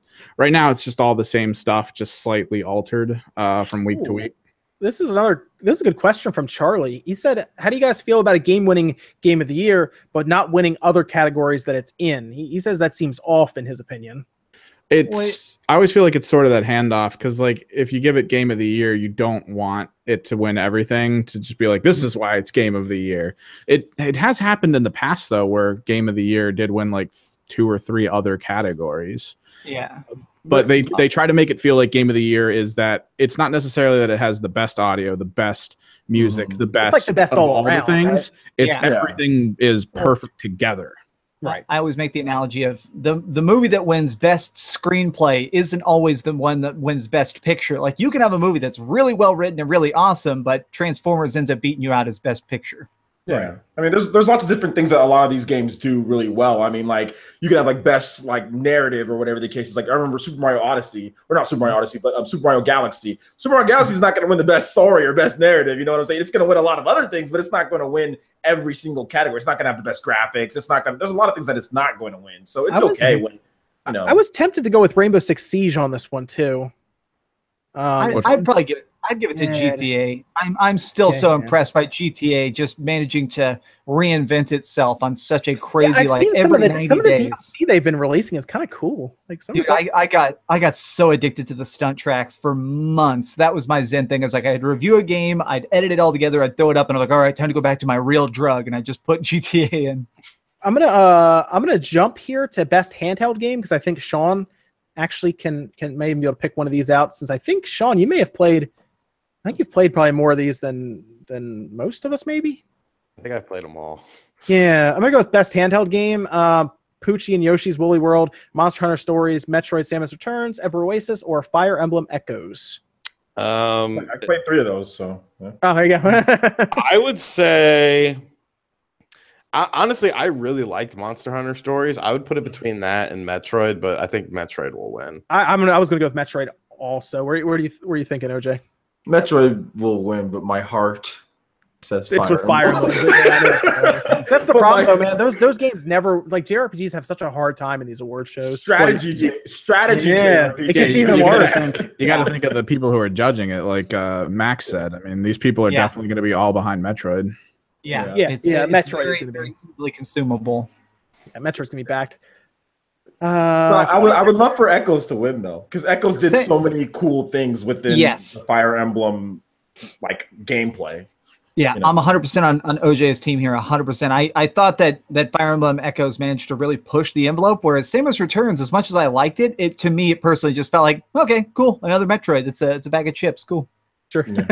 You're saying Fire Emblem took more chances. It basically remade the original, the Gaiden. You know, it remade that one, and it did all of the same things that one did, and then some. You have full dungeons. You can tell this poor little 3DS is struggling just to render. I have such a hard time, dude. I have such a hard time going back to the 3DS right now with the Switch. I have such a hard time going back to that screen. It's tough. It's tough, but for Fire Emblem fans, I know Dreamcast dude, he likes it. What they did with that is very, very impressive for that engine and what they're trying to do. Obviously they're done with 3DS. They're moving on to Switch, but yeah, it was a great swan song for Fire Emblem on the 3DS. I'm excited to see what's gonna be like. Like next year, I'm gonna be playing Pokemon and Fire Emblem for the first time in a long time, just because I just couldn't play it on the 3DS now. I just can't do it. Can't do it. Oh, perfect time for them to make a Fire Emblem. This one's for you. There you go. This one's for you, man. The last ones I was playing, I think, was on like the Game Boy Advance, so that'll be good. Here we go. Okay, best mobile game: Fire Emblem Heroes, Super Mario Run, Old Man's Journey, Monument Valley 2, Hidden Folks. I can tell you now, the last 3 games have no chance. Just because they don't have Mario or Fire Emblem characters on the front. That's just my opinion. I don't think most people have heard of the last 3 games. But who do you guys think is going to win the best mobile game? Super Mario Run. I think that might win it. That's what I'm thinking. Okay. What do you think, Evan? Yeah, I'm thinking Super Mario Run. You're not saying Fire. You actually played Fire Emblem for a bit, didn't you? Yeah, it was not fun. Okay. Yeah. Like I see though everyone that talked about how amazing it was, they were like, "Look at this character art," and it's like that's what makes the game amazing because you can just go on Google. Evan, and you have a problem with that, Evan? I do. I very much do. Everybody would be like, "Man, I played for 65 hours, but look at this guy's abs." It's like, okay, but like, does he have skills or like magic? No, it's just the abs. Okay. So look at this version of Tiki Waifu. This one's much better than this other version. I'm telling you, got to play the game. I think Mario Run will win it just because it's the first time Mario's been on pretty much anything else other than a Nintendo handheld. That's the only reason I think, and it's Mario. Mario, I think, has a lot of power in these award shows, more than I think people think that would realize. So I do think Mario Run will win that. Yeah, I think so. We talked about best handheld game. Oh, there you go. I don't know though, because that one's best VR/AR game. Super Hot VR, Star Trek Bridge Crew, Lone Echo, Farpoint, or Resident Evil 7. It's weird that it's VR and AR is like a combo because usually the Yeah. mechanics for VR over AR are like different. Yeah. RE7, I think, is going to win that one. Yeah, I actually probably say that Super Hot's the better game, but What about Star Trek Bridge Crew? Supposedly Star Trek Bridge. Supposedly though, it's like the nicest game you can play. Like a lot of people's away from that is that everyone seems nice. I thought that was such a cool idea though. I played it once and it was interesting, but my problem with it is that all the people I was playing with weren't serious about it. Like you have to like really pay attention and talk and communicate. And there was this dude blasting like a podcast in the background, so I'm trying to focus and I was gonna be like, what if the political structure was redone in Yemen? It's like, dude, okay, are we going to get thrusters? What's going on? Yeah. Oh, man, that's funny. That's great. So we're a lot of people, I guess a lot of you guys are going with Resident Evil. Yeah, I mean, it's a shock horror game in VR. It's horror. Like I mean, seriously, VR seems to be built for horror games. What do you think, Sean? I've played none of them, but I'll say Resident Evil because that seems to make the most sense. Yeah. I played a lot of RE7. I beat that game 4 times before it came out because they sent me an early copy and I was so addicted to it. I was like, all right, we're just going to see how much I can speed run this before I have to put up a video. Best action game. We're going to go, they have Prey, Neo, Destiny 2, Cuphead, or Wolfenstein 2. Action game. For best game in the action genre focused on combat. I'm definitely saying Wolfenstein, just for that scene when you're literally on a train covered in Nazis. There's a rocket train going to Area 51 so you can steal an alien spaceship, and it's rocketing along, and you can see all these like lights and stuff, and robot Nazis start climbing out, and you're literally on top of the train blasting apart robot Nazis. I'm gonna pretend that I didn't just hear that. Same. I don't even remember what he said. There was too much information for me. That's not too far into it. That was a lot of awesome in one sentence right there. Yeah, it was just one of those things where while I was playing it, I was just like, bro, my face is melting. I'm impressed. I'm a bit intimidated as well. Like, I'm going to have to go play more of that when we're done here. Yeah, God, dude, a game. I want to go to Area 51 with Nazis. Yes. Well, yeah, it's so... And they're so I was gonna say Wolfenstein 2 as well, but they're so serious. I just love it because they are so serious of being like, we gotta get them robot Nazis out of the alien base. Like, what? What were the nominees again for this one? Sorry, Prey, Neo, Destiny 2, Cuphead, and Wolfenstein 2. Yeah, I think Wolfenstein might win it, but Neo's pretty. That game's pretty crazy. I've played that game. It's pretty insane. I didn't get a chance to play it yet, but it's on PC now, and I keep looking at it. But I'm also wondering, I'm going to fill out a lot of my backlog on Black Friday because I know Walmart's going to put a lot of games for $15 or $20, and generally $100 goes a long way there. So I'm going to probably start picking up a lot of games on Black Friday, like Neo. I'll probably pick up Neo. I just want to pick up Horizon again. That's just what I want for Black Friday. Yeah, Horizon. That'll probably be $20. Yeah, that's the game that I want. That's it. I'm gonna go with Wolfenstein 2 as well. Yeah, I'm gonna go with that. What do you think, Evan?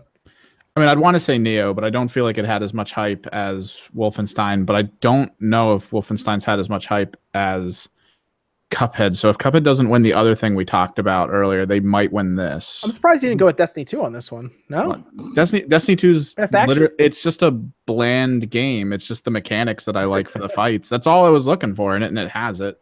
What are you going with, Sean? I'll say Cuphead. Okay. You sure you can go with Cuphead? 700 likes. What the hell? What? They were saying 700.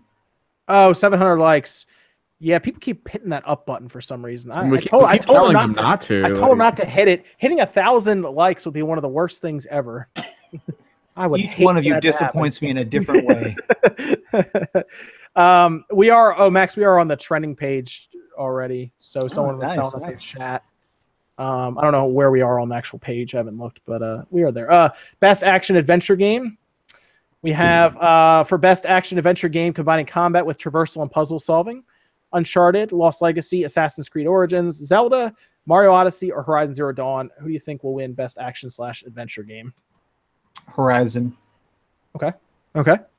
All I'm going to go with. I think Zelda's going to win that one. I think it's going to take home another. So it's action, just because of what you can do. It does. It does count traversal and puzzle solving. Yeah, traversal and puzzle solving, like Zelda. Because there are a lot of shrines. Yeah, there are a lot of shrines in that game. You can climb up on stuff. You have like the magnetic thingy. There's just so many different ways to do stuff in that game. It's insane. I saw somebody on Twitter like throw like one of those lizard boomerang things, and then grab it with the metal thing and made like basically a weapon that was like a motorized like lizard weird spinning like and use like the thing like to control and like kill another enemy. There's like so many different crazy ways to just move and to do things in that game. It's somebody made like a flying machine where they use stasis and then like hit it and then just like boost it off like across the whole area there. So yeah, maybe I'm gonna go with Zelda, but who knows who will win.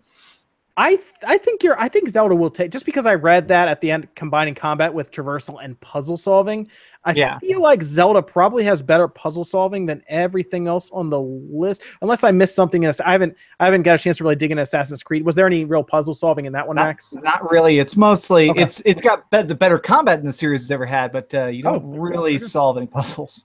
I'm gonna go with Zelda on that one then, just because that last line of puzzle solving. Where are you on this one, Evan?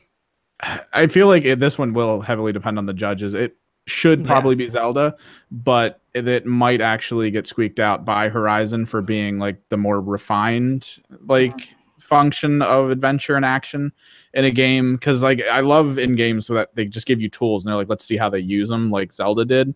But just some people prefer playing a game where there is like that one way of trying to get from point A to point B every time. So it really will come down to the judges. Okay, sure. I asked Sean, who you think's taking that one? Did I ask you yet? I'm gonna go with Zelda as well. Zelda, sure. Okay, very good. This is a good one because I think this is one we can all participate in. Best role-playing game: South Park, Final Fantasy 15, Divinity: Original Sin 2, which I think is the dark horse here. Honestly, is Original Sin 2. Nier Automata, and then Persona 5. Yeah. Persona easily. I put a lot of hours into all those games. I think Persona 5 is going to take it as well. I think you're right. Yeah, I mean, I love Final Fantasy 15 though. Yeah, well, so I feel like I'm probably the only person here who beat all the new content of Final Fantasy 15 this year. I beat all the DLC. I beat the big July updates. I didn't play the multiplayer or anything like that. Now. Yeah, multiplayer, as weird as it is, I've put another 10 hours into it, and I still am not sure if I like it a bunch. But it just doesn't compare to the amazing refinement of Persona 5. Okay, fair enough. Where are you on this one, OJ? Persona 5 for me. It's a very you can tell that the game design's a bit old school in certain ways, but that's fine. You know what I'm saying? Yeah. I'm completely fine with that. It's a very weird experience. That's the only thing I'm a little worried about, is that I just don't know how the judges are going to look at that type of experience, because it's not like a Horizon type of RPG, you know, or that type of Western style. So a little worried about that, but I think Persona 5 to me was the best one on there. Dude, as far as we are super confusing looking on the trending tab right now. Like everyone around us on YouTube Gaming is like playing games, and then we're in the top right, and it's just a picture of Max staring. Like, hello, look deep into my dreamy eyes. Yeah, we're a podcast on in the 4th or 5th spot on the gaming tab for some reason. It's odd. Interesting. Okay, so Sean, where are you on this one, man? I think Final Fantasy 15 is going to win just based on the name alone. I mean, Persona is the better game, but Final Fantasy 15. No one had any love for Divinity, huh? That's all, man. So many people were telling me on Twitter.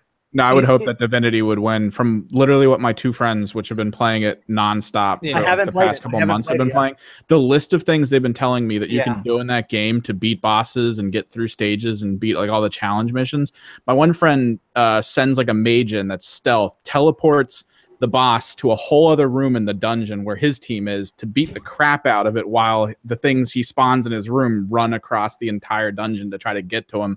Like, just these little strategy things are just so much more interesting to me than what a lot of the other games just kind of do, where you have to beat it in a specific way.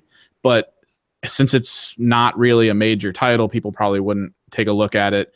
I don't think Persona 5 for most judges would probably be interesting, so it might actually end up being Final Fantasy. Okay.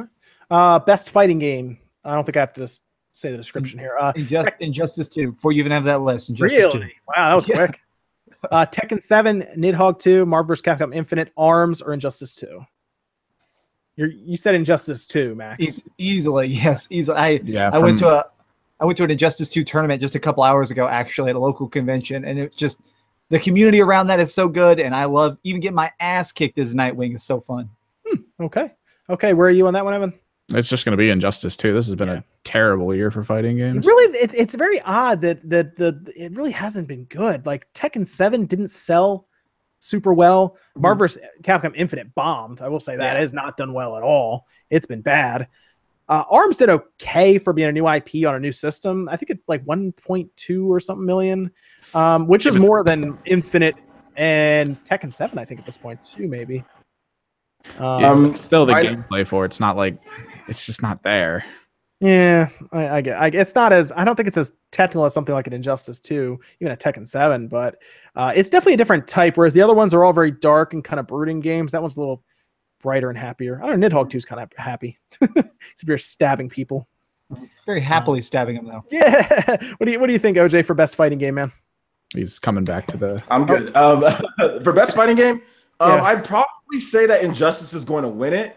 Yeah. Although Tekken's great. Like Tekken's really cool. I bought it from my friend who's a pro gamerish type. He's plays competitively in Guilty Gear and all that. And I watched him play. It's awesome. But yeah, I mean, I play ARMS. I don't play it as much anymore, but I liked what they did. I thought it was a great new IP. But I just think Injustice 2 is just gonna win. It's gotten the most publicity so far. It has Superman, Batman, and like Wonder Woman and stuff. It has all the big names on the front. You know, they got Supergirl there. And they just announced the Turtles, so like the Turtles are in there. Ninja Turtles all Turtles. over the news. It's in everyone's head. This is the game. You can't compete with that. Although I do think that Tekken 7 is really good. Some people are complaining about the rage arts, how like the comebacks kind of ruin some of the. Yeah, I'm one of those people. I think Tekken 7 is a hell of a fun game, but I think those rage arts do kind of screw with the balance a lot. And like if you're talking about some of the other games on the list, it's like, okay, well, ARMS. A lot of people just don't like to watch ARMS. It's just a boring. Some people think it's just boring. It's cool to play. It's fun to kind of play and punch and get these different arms, but it's just not fun to watch. Nobody watches it on all the. Oh, this next category isn't fair. So. I want Sonic Mania to win something, and this next category is not fair for it. Best family game. For best game appropriate for family play, irrespective of genre or platform. Splatoon 2, Sonic Mania, Mario Rabbids Kingdom Battle, Mario Kart 8 Deluxe, or Super Mario Odyssey. Sonic Mania has no chance in here. It's not fair. Poor Mania. It doesn't have any. It has no chance. I mean, I honestly think Mario Kart 8 Deluxe is going to win. I was going to say Mario Kart 8 Deluxe. Yeah, the moment you add multiplayer into it and keep it family friendly, that's a family. Yeah, that's on. I mean, I have a little girl. You guys just probably saw her come inside here. She watches the toy channels, and that game is plastered over the toy channels. Nintendo sends these. You guys think that we get cool stuff? Nintendo sends these toy channels. Like, how do I become a toy channel? Let's talk. Play cheesy music, do surprise Easter eggs and Kinder eggs and stuff. But yeah, man, they get these big boxes full of stuff. So yeah, that's what's gonna happen there. Okay, so I'm thinking that too. I mean, Max, I remember you would tell us all the time the one game that was it your nephews? Yep, I was playing with my niece and nephew constantly, and they still beg me. They beg me every time they see me, and I'm playing my Switch. They say, "Uncle Max, can you pause the game so we can Mario?" Like they are so addicted to Mario Kart. Like they just love it. Yeah, I have to go with Mario Kart on this. I just feel like it has the name. There's a reason it sells as well as it does, is because families buy that game, not just one person. Mm-hmm. So many people, like they buy it for the split screen action, and I think that's a big selling point for it. And yeah, some people are saying should a port? Someone said a port shouldn't win. That's tough. That's tough because they added some stuff to it, right? Like battle mode, things like that. So it's really a different game, but I can understand what you're saying there.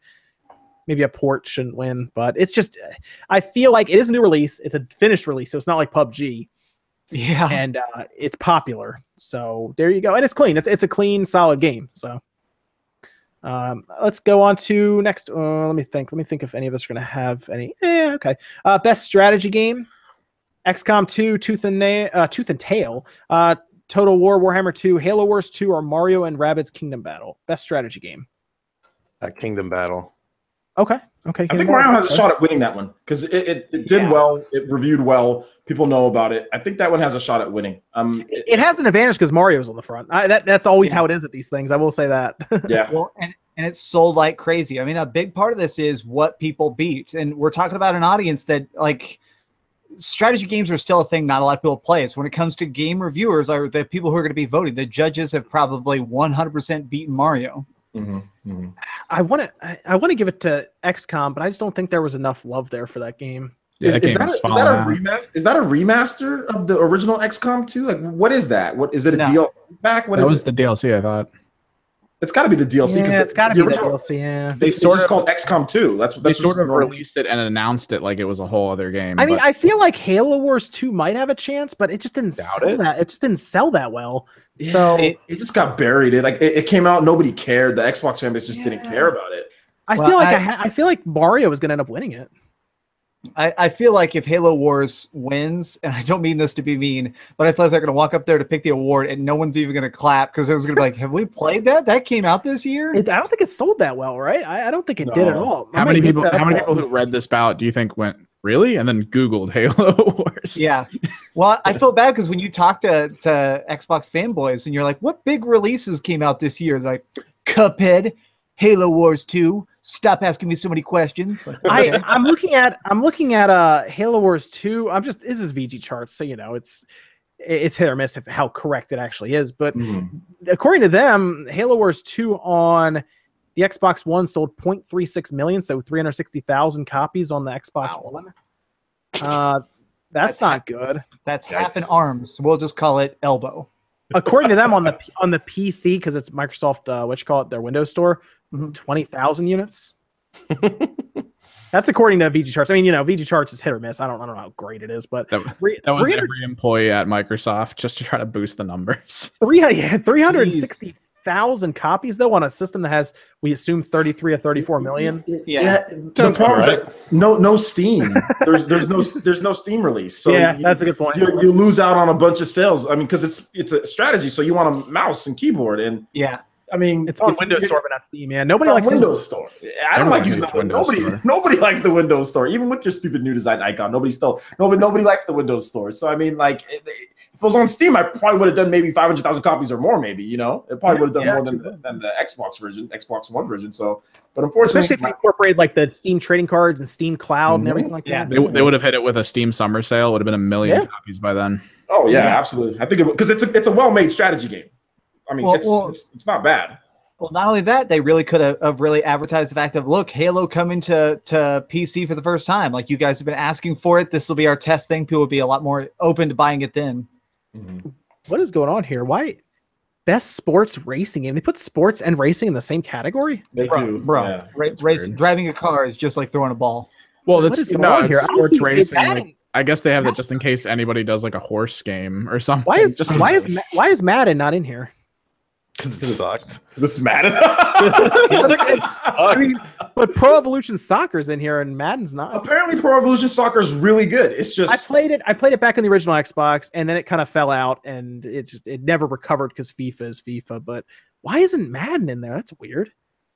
Okay, let's go over this. Project Cars 2, Pro Evolution Soccer, PES 2018, NBA 2K18, GT Sport, Forza 7, and FIFA 18. 2K18 NBA, it's not even close. I think 2K18 is going to win it, to be honest. Okay. Yeah. No chance for Forza Motorsport 7, huh? Damn, yeah, not even on the freaking chart, man. I mean, maybe. It's there, but... Well, first off, racing games and sports games, I don't think should be in the same category. That's weird, right? How weird is that? Yeah. I don't understand what that is. Did they just not have enough nominees? And they're like, we gotta put these together. Maybe just in case they don't have enough nominees in a year. Maybe.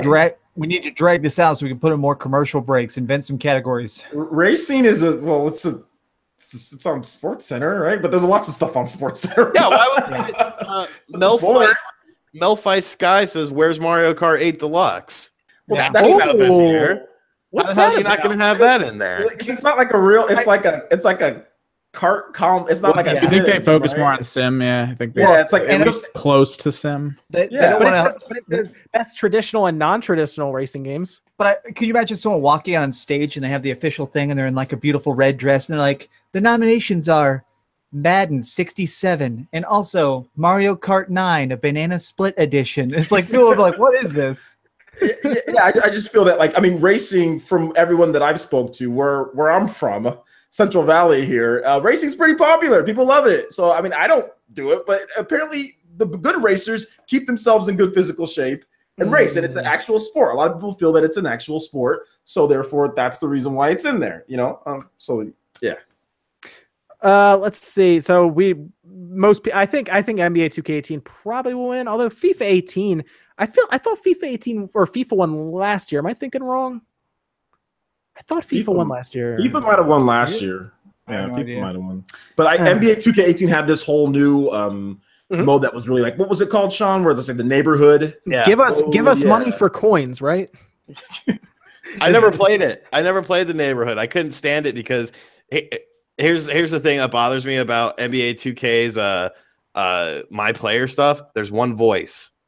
There's one voice in the whole thing. Like, if they had like multiple voice actors, I would like that a lot more, because I don't sound like the one voice, like, at all, like not even close. So it's like, you know. But isn't that full of microtransactions? Yeah, probably is. But I just, all I played was the actual basketball. Okay. Like, I play online, and then like exhibition and seasons and GM mode and stuff. And the actual core basketball is really good this year. We're going to have to start powering through a couple of these because we have more left than I thought we'd. Although some of these are weird. What was that one I just ran past? Best student game? Wow. I don't even know what that means. It means the game sucks, but they're kids, so we feel bad for them. Wow, I bet it's a bunch of ones we haven't heard of. Like, this one's called Shutter. Best multiplayer for online multiplayer gameplay and design, including co-op and massive multiplayer experiences, irrespective of game genre: Fortnite, Call of Duty World War II, Splatoon 2, Mario Kart 8 Deluxe, Destiny 2, and PlayerUnknown's Battlegrounds. I kind of think PlayerUnknown's Battlegrounds. Yeah, if PUBG doesn't win Game of the Year, it would win this one. I would give it to Fortnite personally, but that's my, like, me and my friends are addicted to that right now. Okay. No Destiny 2 love, Evan, huh? In a game where you can only go to an open world place as a 3-man team, and then you have to go to a specific place as a 6-man team. No, that's not a game centered around co-op play. What do you think, OJ? The nominees again? Fortnite, Call of Duty WW2, Splatoon 2, Mario Kart 8 Deluxe, Destiny 2, or PlayerUnknown's Battlegrounds. I just think PlayerUnknown's going to win it for some reason. What's the category? Best multiplayer. Oh, I think Call of Duty will win it because it's Call of Duty, and it's World War II. People are really excited for that. Yeah, so. It's good. Call of Duty. It's really well balanced. I have to say the multiplayer is really freaking good. Like, the guns all work different, and everything looks and feels and great. You know, I just think Fortnite beats it out on raw fun. Ooh, they got some sponsorship dollars for this one. Most anticipated game presented by McCafe, with a cafe logo. Prevented by a specific drink from McDonald's? What are we talking about? No, it's just McCafe. I think that's what they call their, because they put the little symbol up top on that E too. I think they're just trying to be fancy rather than being a drive-through where undesirables go through at 2 a.m. in the morning. Trust me, we used to be we used to be them in college. Dude, you and your McRibs, man. I need to go get one. Squid Vicious on my podcast asked me to tell you about that he had a McRib today and it was disgusting, Sean. So no, he's a liar.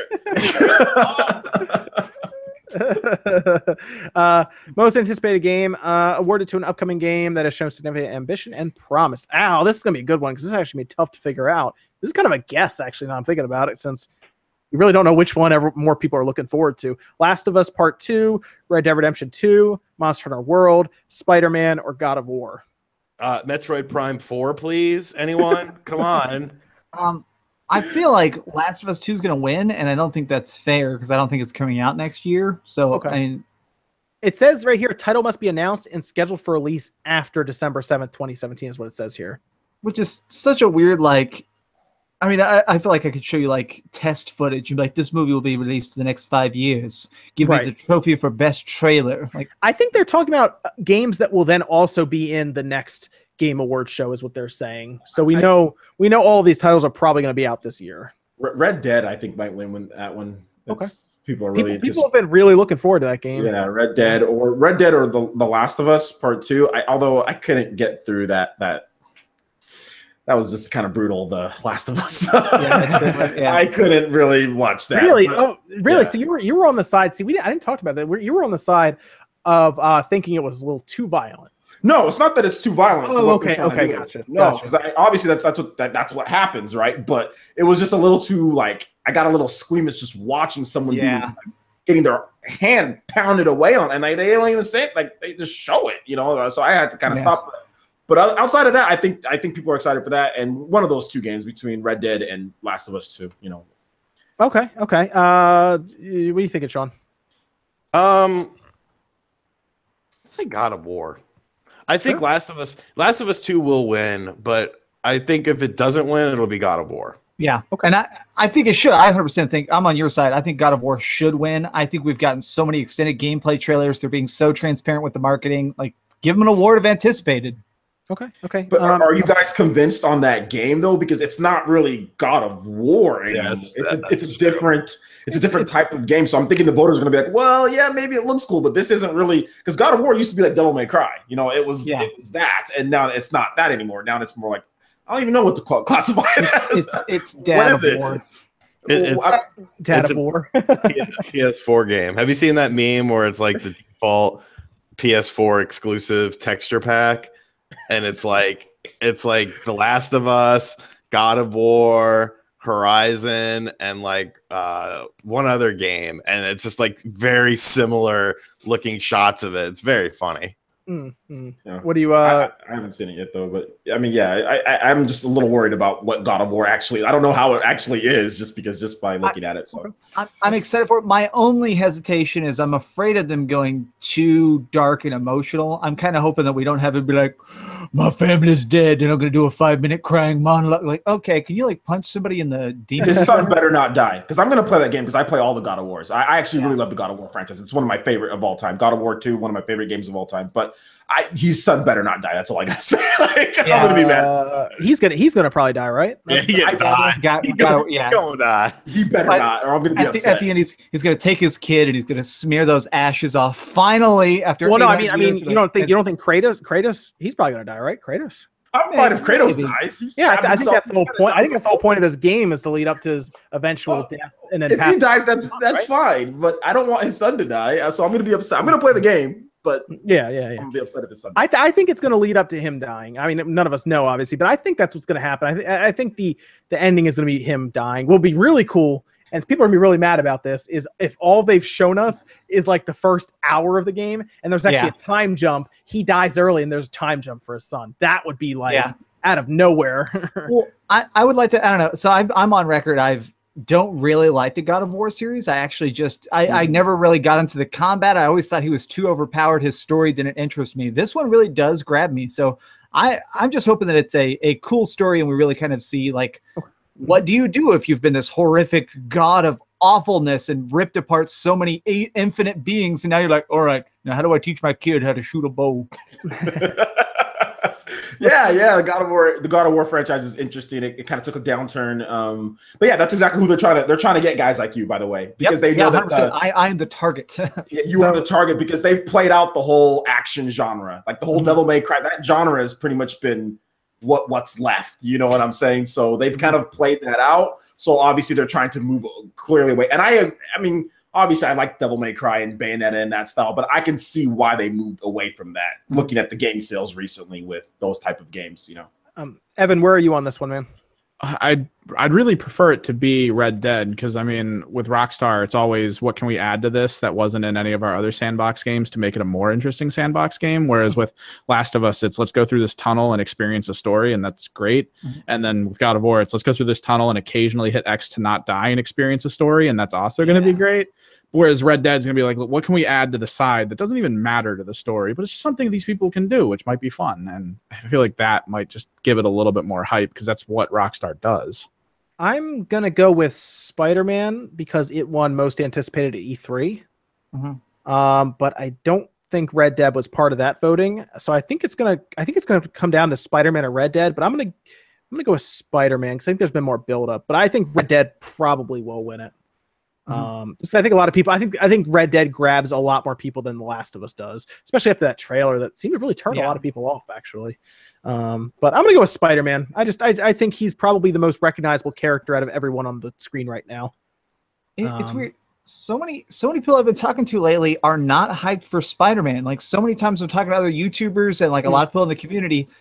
There's not enough buzz around that game, which is weird because it's so obviously going to be a freaking awesome game. It's going to be obviously going to sell like freaking crazy because it's a new Spider-Man. But it's weird. I think they made the mistake to not have it out near the movie, though.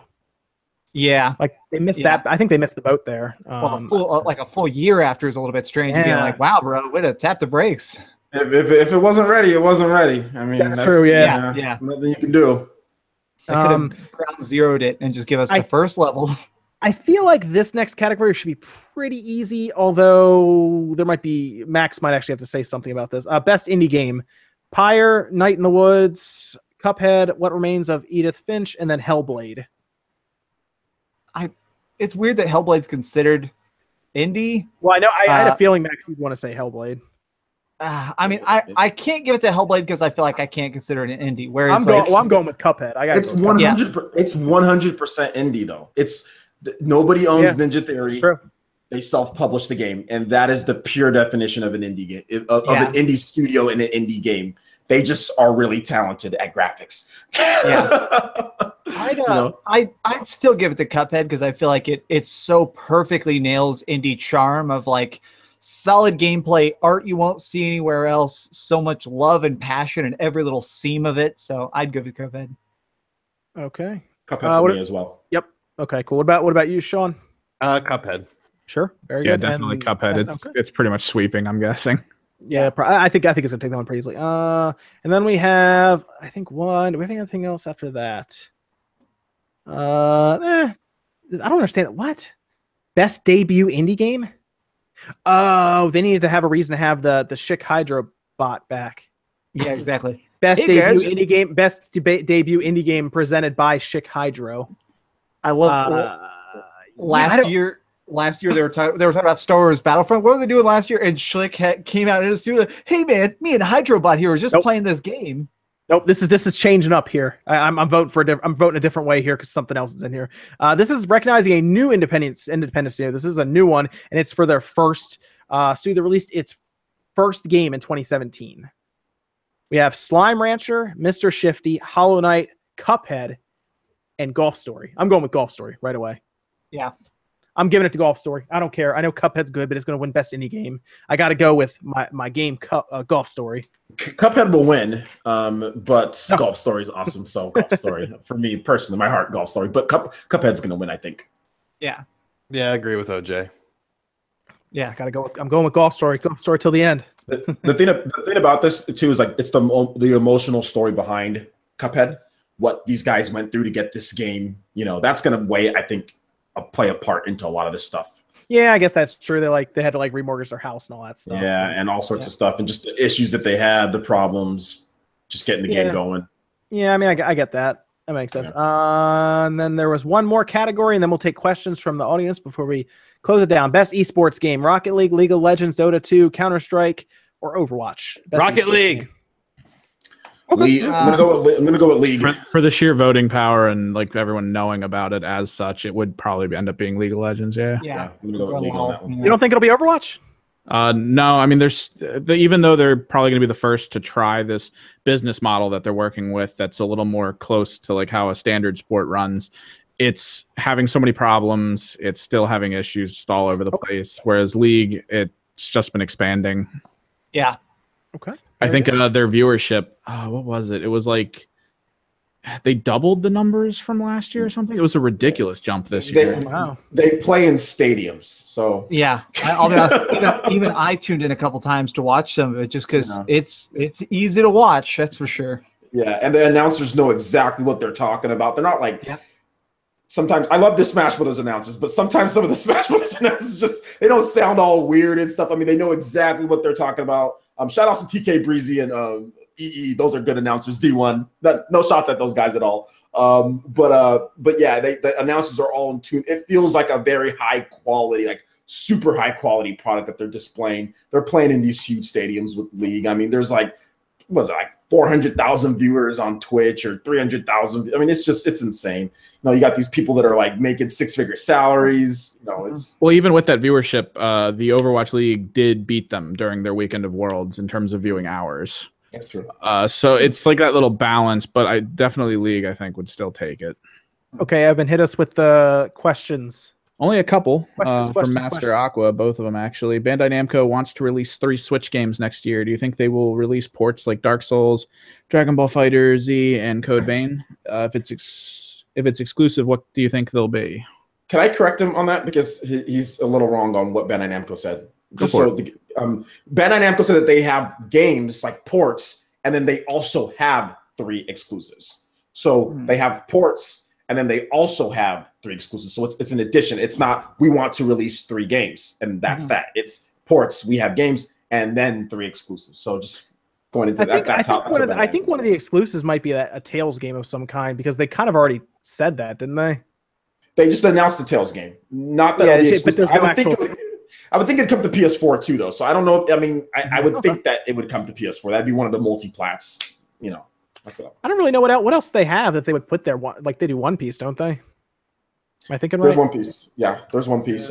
There's also, I would think with Bandai Namco, I would think those Unreal Engine 4 games, if you want me to just, I mean, I know this is a question for you guys, but I talk about this stuff quite a bit. I would think Dragon Ball Fighter Z, Sword Art Online Fatal Bullet, and Code Vein, those will be ports that will come to the Switch. Right, yeah. Yeah, that come to the Switch at some point over the course of 2018. Bandai Namco. You don't think Dark Souls is making the jump?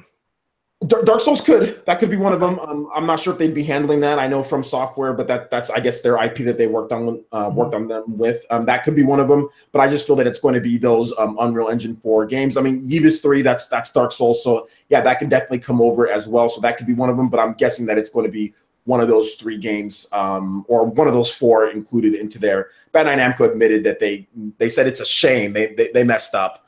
When it comes to, you know, how much they invested and what they were trying to do. Although they did put 4 games out on the Switch in the first 9 months, but all ports, and they didn't invest early enough. So these ports are going to be coming later down the line. Whereas like a developer like Koei Tecmo has them day and date with the PS4 version, you know, like with Knights of Azure or Attack on Titan, because they had the foresight to think about it ahead of time, where Bandai Namco didn't, you know, so. Okay. I have a wild card guess.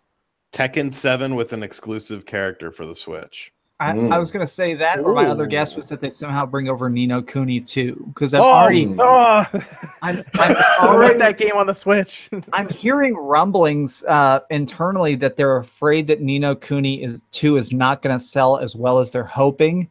They're just not sure, because remember, Ni no Kuni 1 had a lot of talk, but not a lot of sales. That game was so good. Yeah, I know, and I can tell that they're already nervous about, like, man, we have to sell a hell of a lot better than our predecessor, and if you can port it, that would really help. Dude, I'm going to buy Ni no Kuni 2 day one. Trying to figure out if I want my PC or my PS4. I'm definitely going PC with Ni no Kuni. Probably PC. Just because you'll get, I think, better frame rates and everything on it. But if it did go to the Switch like 6 months later, I would probably buy it again on the Switch, just to be honest. Just because I 100% would too. I mean, I feel like I'm not that big on double dipping, but RPGs on the Switch feel different. I like the ability of grinding on the couch and then beating bosses on my TV. How do we get .hack over to the Switch? How do we make that happen? Grinding on the couch. This is it, RGT. Here comes the grind. Yeah. So I'm in this like hardcore RPG group, and they like just constantly talk about RPGs all day long, and they found this Japanese newsletter that basically said that they're trying to talk Bandai Namco into paying their bills to do a .hack quadrilogy remake, because apparently already the .hack GU trilogy is selling really, really, really well. So they're trying to really push that wave. Be like, all right, let's get 1, 2, 3, 4 of the original. The originals when you got later, they got expensive. Like 4 is pricey, right? That's not a cheap game. The third game goes for about 125, and the fourth game goes for 175. So they are specifically talking right now to the Japanese audience to be vocal, be loud, so they can port it to PS4 and possibly Switch. Yeah, that's gonna be interesting. I would like to see it move to something like the Switch. I think the Switch suits that game really. The Switch seems to suit any RPG really well. Mostly because you can kind of relax and play it like in bed or on the couch or something, and it's slower pace, you know. Mm-hmm. Well, and I also feel like that game it simulates an MMO without being an MMO, and I feel like that would scratch a certain. There are people like me who are obsessed with online gaming, and the Switch does not hit that for me. So having even a facsimile of it would really get that for me. So, what do you think? If they do that, do you think they'd work all the anime DVD episodes into the cart somehow? No, I think that they totally just throw all that out. Really? That was so cool. It was cool, but the problem is if you look at it, it's all covered in PlayStation branding. Everyone's using PlayStation controllers, and it has like giant like Sony, we make life livable. You know. That's true. That's true. Man, that's a shame though. That was one of the coolest things about that series is you got the game and you got a DVD that you watch. Well, and the DVD, if you remember each part was like it was a detective trying to investigate these kids dying in the game and going into comas. And so each game you're being like, oh man, is that guy going to solve the crime in this game? Probably not. No, dude, back then I was such a dumb kid back then. I was so excited that my PS2 was a DVD player also because that was like what the rich folk used at the time. And I got my .hack, you know, the game, and then I'm opening up like, this is a DVD. I'm going to watch this DVD. You know, it was like a big deal back then, man. Not to be crazy, folks, but watch this disc play on my console. Bandai Namco exclusive. Somebody saying could be Smash 5. Yeah. Because obviously Bandai helped with the other Smash. That's actually something that OJ might want to see when he gets back. But no, man, that .hack. I feel like there's so many people on the Switch who did not play Skyrim. Yeah, think of all the people who have not played .hack on the Switch right now. You know, there's like we assume there's 8, maybe even 9 million Switches coming up soon in the world, and that's a massive audience that might get introduced to .hack, and that's actually really exciting for the series because that could lead to a new .hack. Yes. See? Wouldn't that be awesome? Man, speaking of my language, I was actual pseudo MMO .hack making anyone who's been like, oh, we can't put MMO. Sean, have you played any of the .hacks? No.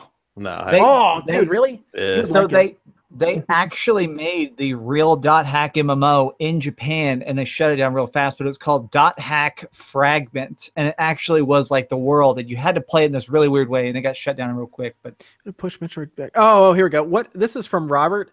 What game would you be mad that Nintendo, I guess, brought back to the Switch from their own IPs? Maybe they would push Metroid back 2 years for this game. I'm not really sure what he's trying to say there. Can we talk about how Robert's been showering us with sex all day?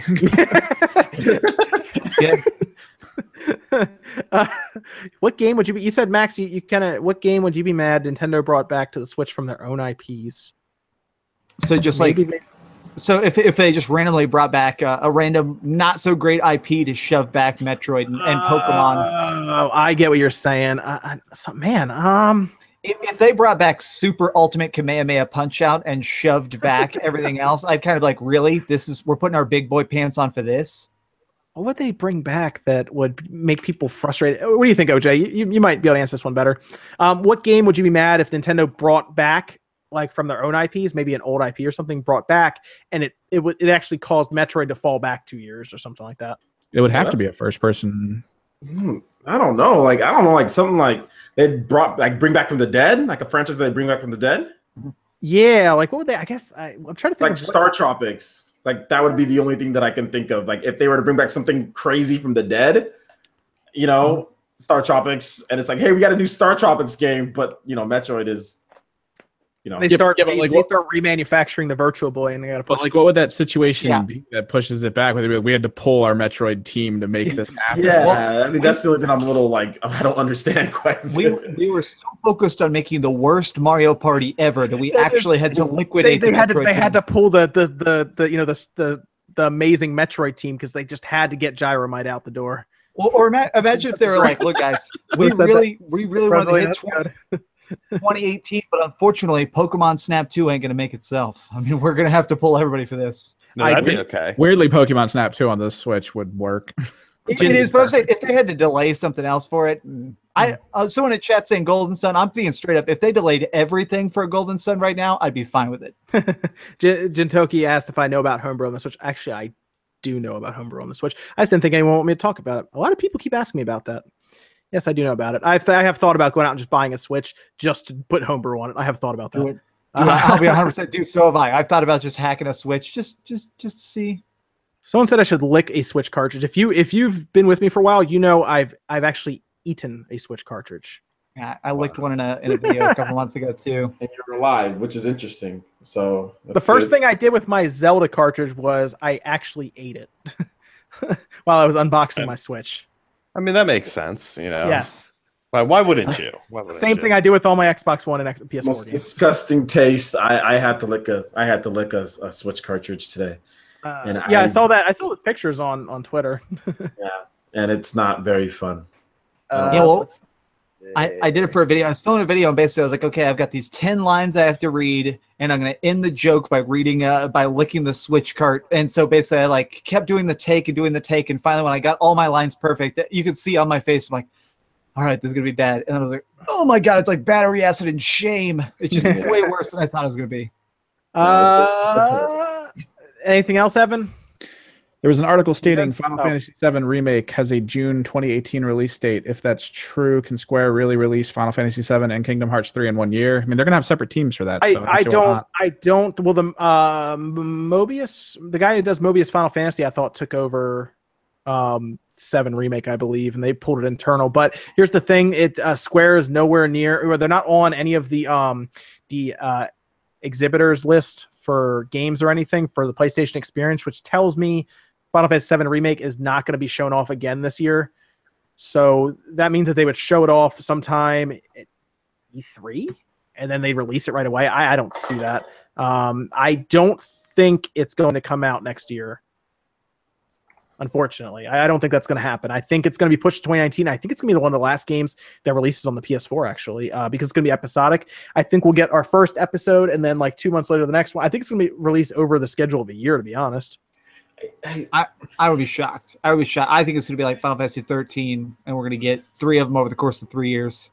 I really don't like that approach. I think Square Enix sometimes they bite off more than they can chew. They've been doing this for a while now. Like, I really don't like this approach. Like, oh, we're gonna do it like 3 episodes, and oh, they're all gonna have enough content, but it's gonna be split. It's like not that serious. Like, games as a service, man. Games as a service. I don't know. It just makes me mad that they can't. And it's like they go against everything that made them successful sometimes in the past. That's all. I just wish they'd just get back to just thinking about the gameplay first and foremost. The graphics, okay, you have great graphics, whatever you're trying to do, but I don't know. Sometimes it seems to be like their brain is scattered on like trying to push the envelope so far, and they end up 10 years of development, or they end up weird, wacky Final Fantasy 13 Lightning Returns. Just like, what the hell? At the end of that, so what went on with that game? You know, like I don't know.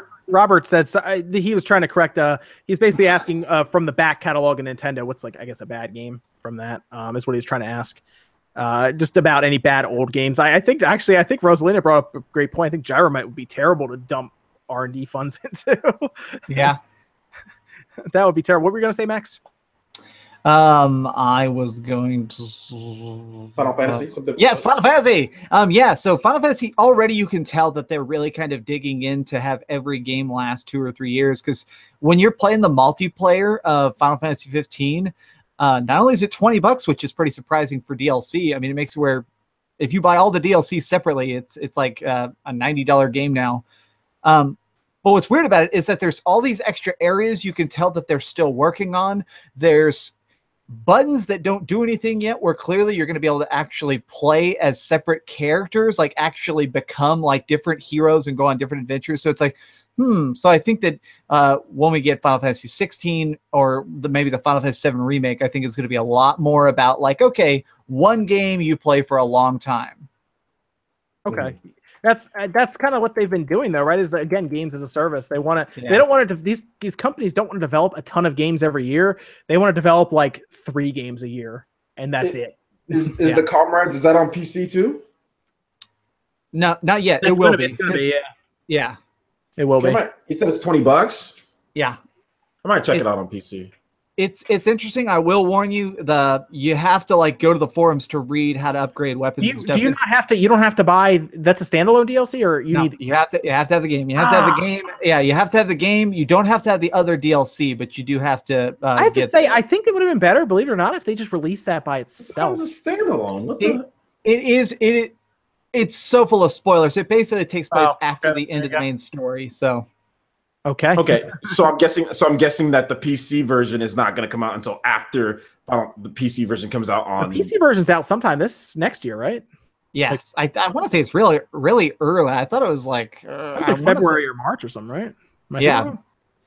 I mean, I maybe even heard the January, so it's definitely early 2018. I think we should close it out soon since it's going on past 11 p.m. now. Mm-hmm. So I think we can close it out. Anything you guys wanted to add before we took off? Glad to be here. Sub to DreamCastGuy. Thanks for helping me break 80,000. Yeah, I saw that, dude. You had 80,000. Dude, you're less than 20,000 away from that silver play button, dude. That button, man. That button. Yeah. I definitely want to do like a funny short film where I'm like carrying it everywhere and have like a My Strange Addiction episode of being like, I don't even miss it that much. It shows me like using it as a pillow or something. Just wear it as a chain necklace. Just walk around at all times. Yeah. So I bought a shirt as a joke. I ended up not using it for a video, but I have this purple shirt that's super bright purple, and on it says "Internet Famous." And I'm thinking about walking around with my like pipe. Hey guys, how's it going? I'm one of you. They were saying, I see a lot of people who, if you look around, they talk about how they want there to be a bronze play button. Have you seen that? I've seen people talk about that. Yeah, they really want there to be a bronze play button. I can't remember. Was it 50,000 or was it like 25,000 or something like that? Or was it? I've seen 10,000. I've seen people try and say 10, and it's like, look, there's too many millions of channels with 10,000. They'd be shipping those things out like crazy. You know what I'm saying? Like I would think like maybe like a 50,000 maybe, but even then, like I think it's fine the way it is. 100,000, that's a good accomplishment. So you get there, you get yourself a little button. So Robert says at the end, please show sub ticker by someone here. I'm not really sure what he means. That's where you pull up a channel with the subs going for some reason. We usually do that when someone's close to a milestone. Yeah, I'm not close to anything. I'm like in no man's land here between 60 and 70,000. I'm somewhere in there. I don't know. Just keeps dropping the sex bombs. Apparently, Playeressence, you need some subs. I'm good, guys. It's okay. A lot of you guys are already subscribed to my channel anyway. So yeah, man, I do appreciate. You've actually been on the move, man. You hit that 30K recently, didn't you? Yeah, it was good to hit 30K. But you know what, man? To be honest, I'm just having so much fun creating content for you guys. I honestly don't even really worry. Dude, you're actually halfway to 32, man. Yeah, so I just worry about creating content and having fun, and all the subs and stuff like that will come. So just for most part, I like to just like make my content get me subs more than anything. So yeah, it's more fun than anything else. Yeah, it's better than those desk jobs. Those weren't fun. Oh my god! Don't remind me. All of you. Of my 2 bald spots that I've gotten over working in the corporate industry. Sean's gray hair. I know. I told Sean, I was like, Sean, we're like the same age. I'm like a little bit younger than you. How do you have gray hair already? He's like, haven't quit my day job yet. I'm gonna have to send some like Just for Men over to Sean. Something. Send me some Rogaine because that stuff is expensive. Just let's go. Oh, is it? Oh man, I had to use that for 2 years. 2 years plus, still using it. I didn't even think of that, man. See, that's the thing I forgot about that. Christian Hub says the Atari Box Kickstarter is still not shown up yet. Of course it hasn't. What a surprise. Usually if it ever does, do me a favor, tweet me somebody, and I think I'm gonna have to do a video. I forgot to mention, did you guys see that the Sega Spartan, they replied to me on Twitter and they said they watched my video and that's why they changed some of the stuff? Oh, that's nice. I did hear you talking about that. They were like, oh, we did watch your video. That's why we changed some of it. I was like, oh, really? Did you watch Sean's video and Max's video? Right. Are those the guys you said to go fly fishing? See, did you guys read that? That's so good. I haven't. After the initial, once I looked at it, it was so obviously a farce. I just like dropped it out of my brain. Like, oh, that's another shame. So the open source OS. This is all on their It's titled Goes Bump in the Night. It's under their news and progress or whatever. And the open source OS, which was something that they made a big deal about, that's not on their front page, by the way, anymore. If this proposal is successful with Sega, they will make this a proprietary closed source OS. We're building a prototype, so no decisions are final here. They wanted to make that very clear. And then did they take that away? Where is it? No, they might have. Originally it was. Yeah, I think they removed it. Originally they said something about the people who were like. Yeah, I know. I did see that exact quote where it said like we've noticed a lot of people, and it said something like we've noticed a lot of voices in the community claiming that this might not even be real or so. It was like, okay. What happened to that? I think they took that off. They basically told you guys to go like fly fishing or something. Yeah. I do appreciate a good fishing trip. Weird. They got rid of that. Oh well, I don't know. I guess we can close out then. Max, where can they find you, man? YouTube.com/DreamCastGuy. I don't really have. There's not going to be a top 10 Thursday this coming week because of Thanksgiving, but I've got a fun video planned for Monday or Tuesday. That sounds fun. Yeah. What do you guys all have planned? Also, before we go, what do we got, Sean? Like planned for real life or planned for YouTube? YouTube. Who cares about life? Man, this is the internet, right?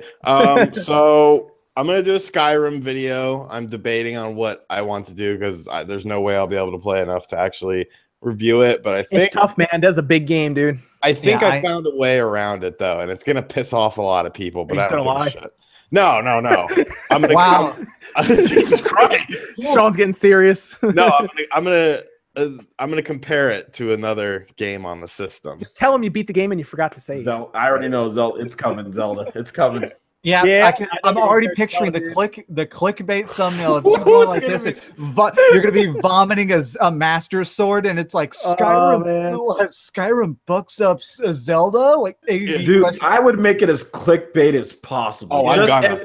Yeah, make it just the most clickbait, but then actually don't make the actual video clickbait. I never do. At least exactly. I know that's what I'm saying. Like just but just the thumbnail and everything, just most clickbaity as and the most clickbaity title too, just as much as you can. That'll be interesting, man. I'll be curious to see how that goes over.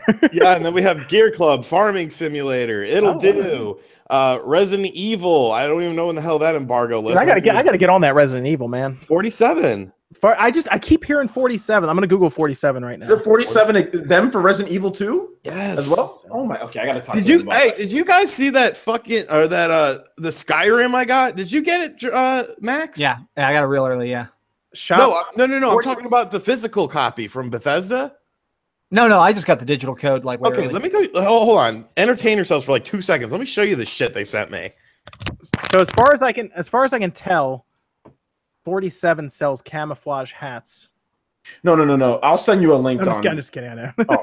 I don't know who they are or anything. I know it's some kind of PR agency or something. Yeah, it's a PR agency. Yeah, I need to figure that one out. The Gear Club people just randomly got a hold of me and was like, "Here's a code. Don't tell anyone about it till Tuesday." Okay. I accidentally emailed 47 about Xenoblade a couple months ago, and they were like, "That's a really nice question, but we have nothing to do with that. What are you talking?" I was like, "Oops, I'm an idiot." So I got a pencil. Oh, that's cool. I like that.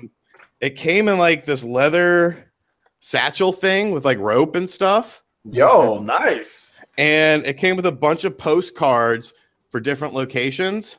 Mm-hmm. And this is the best thing, though. Cover variant. I thought you were going to pull out the giant dragon statue. That's a special looking case. That's cool, man.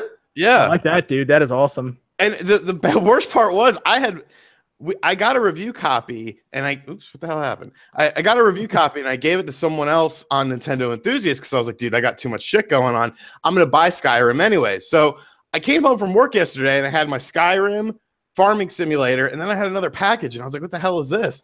And I opened it, and it was this, and I was like, why did they send me another copy? But I mean, I'm not gonna complain. No, not gonna complain about that, man.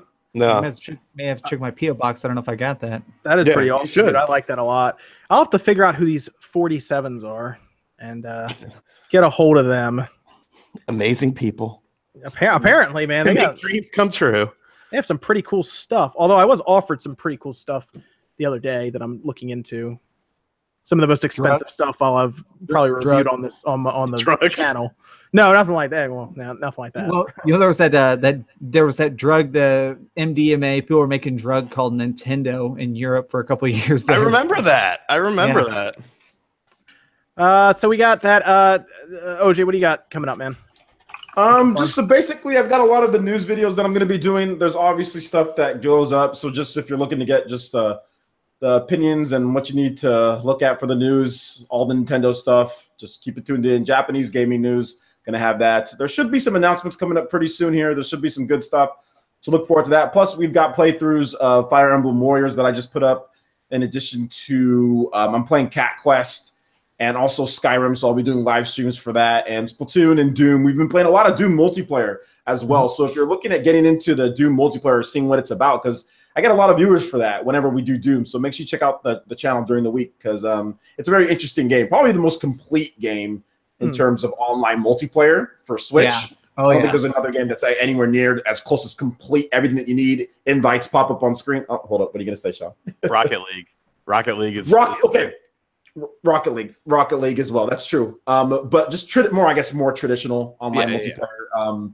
You know, what is it, 6-on-6 or something like that? That Doom is. I don't know what it is, but yeah, if you're looking for that, just to kind of see how Doom runs and how everything is on multiplayer, we're doing that every single week as well. So yeah, that's what we got planned for the channel. So yeah, lots of news videos and gameplay videos as well for Switch games.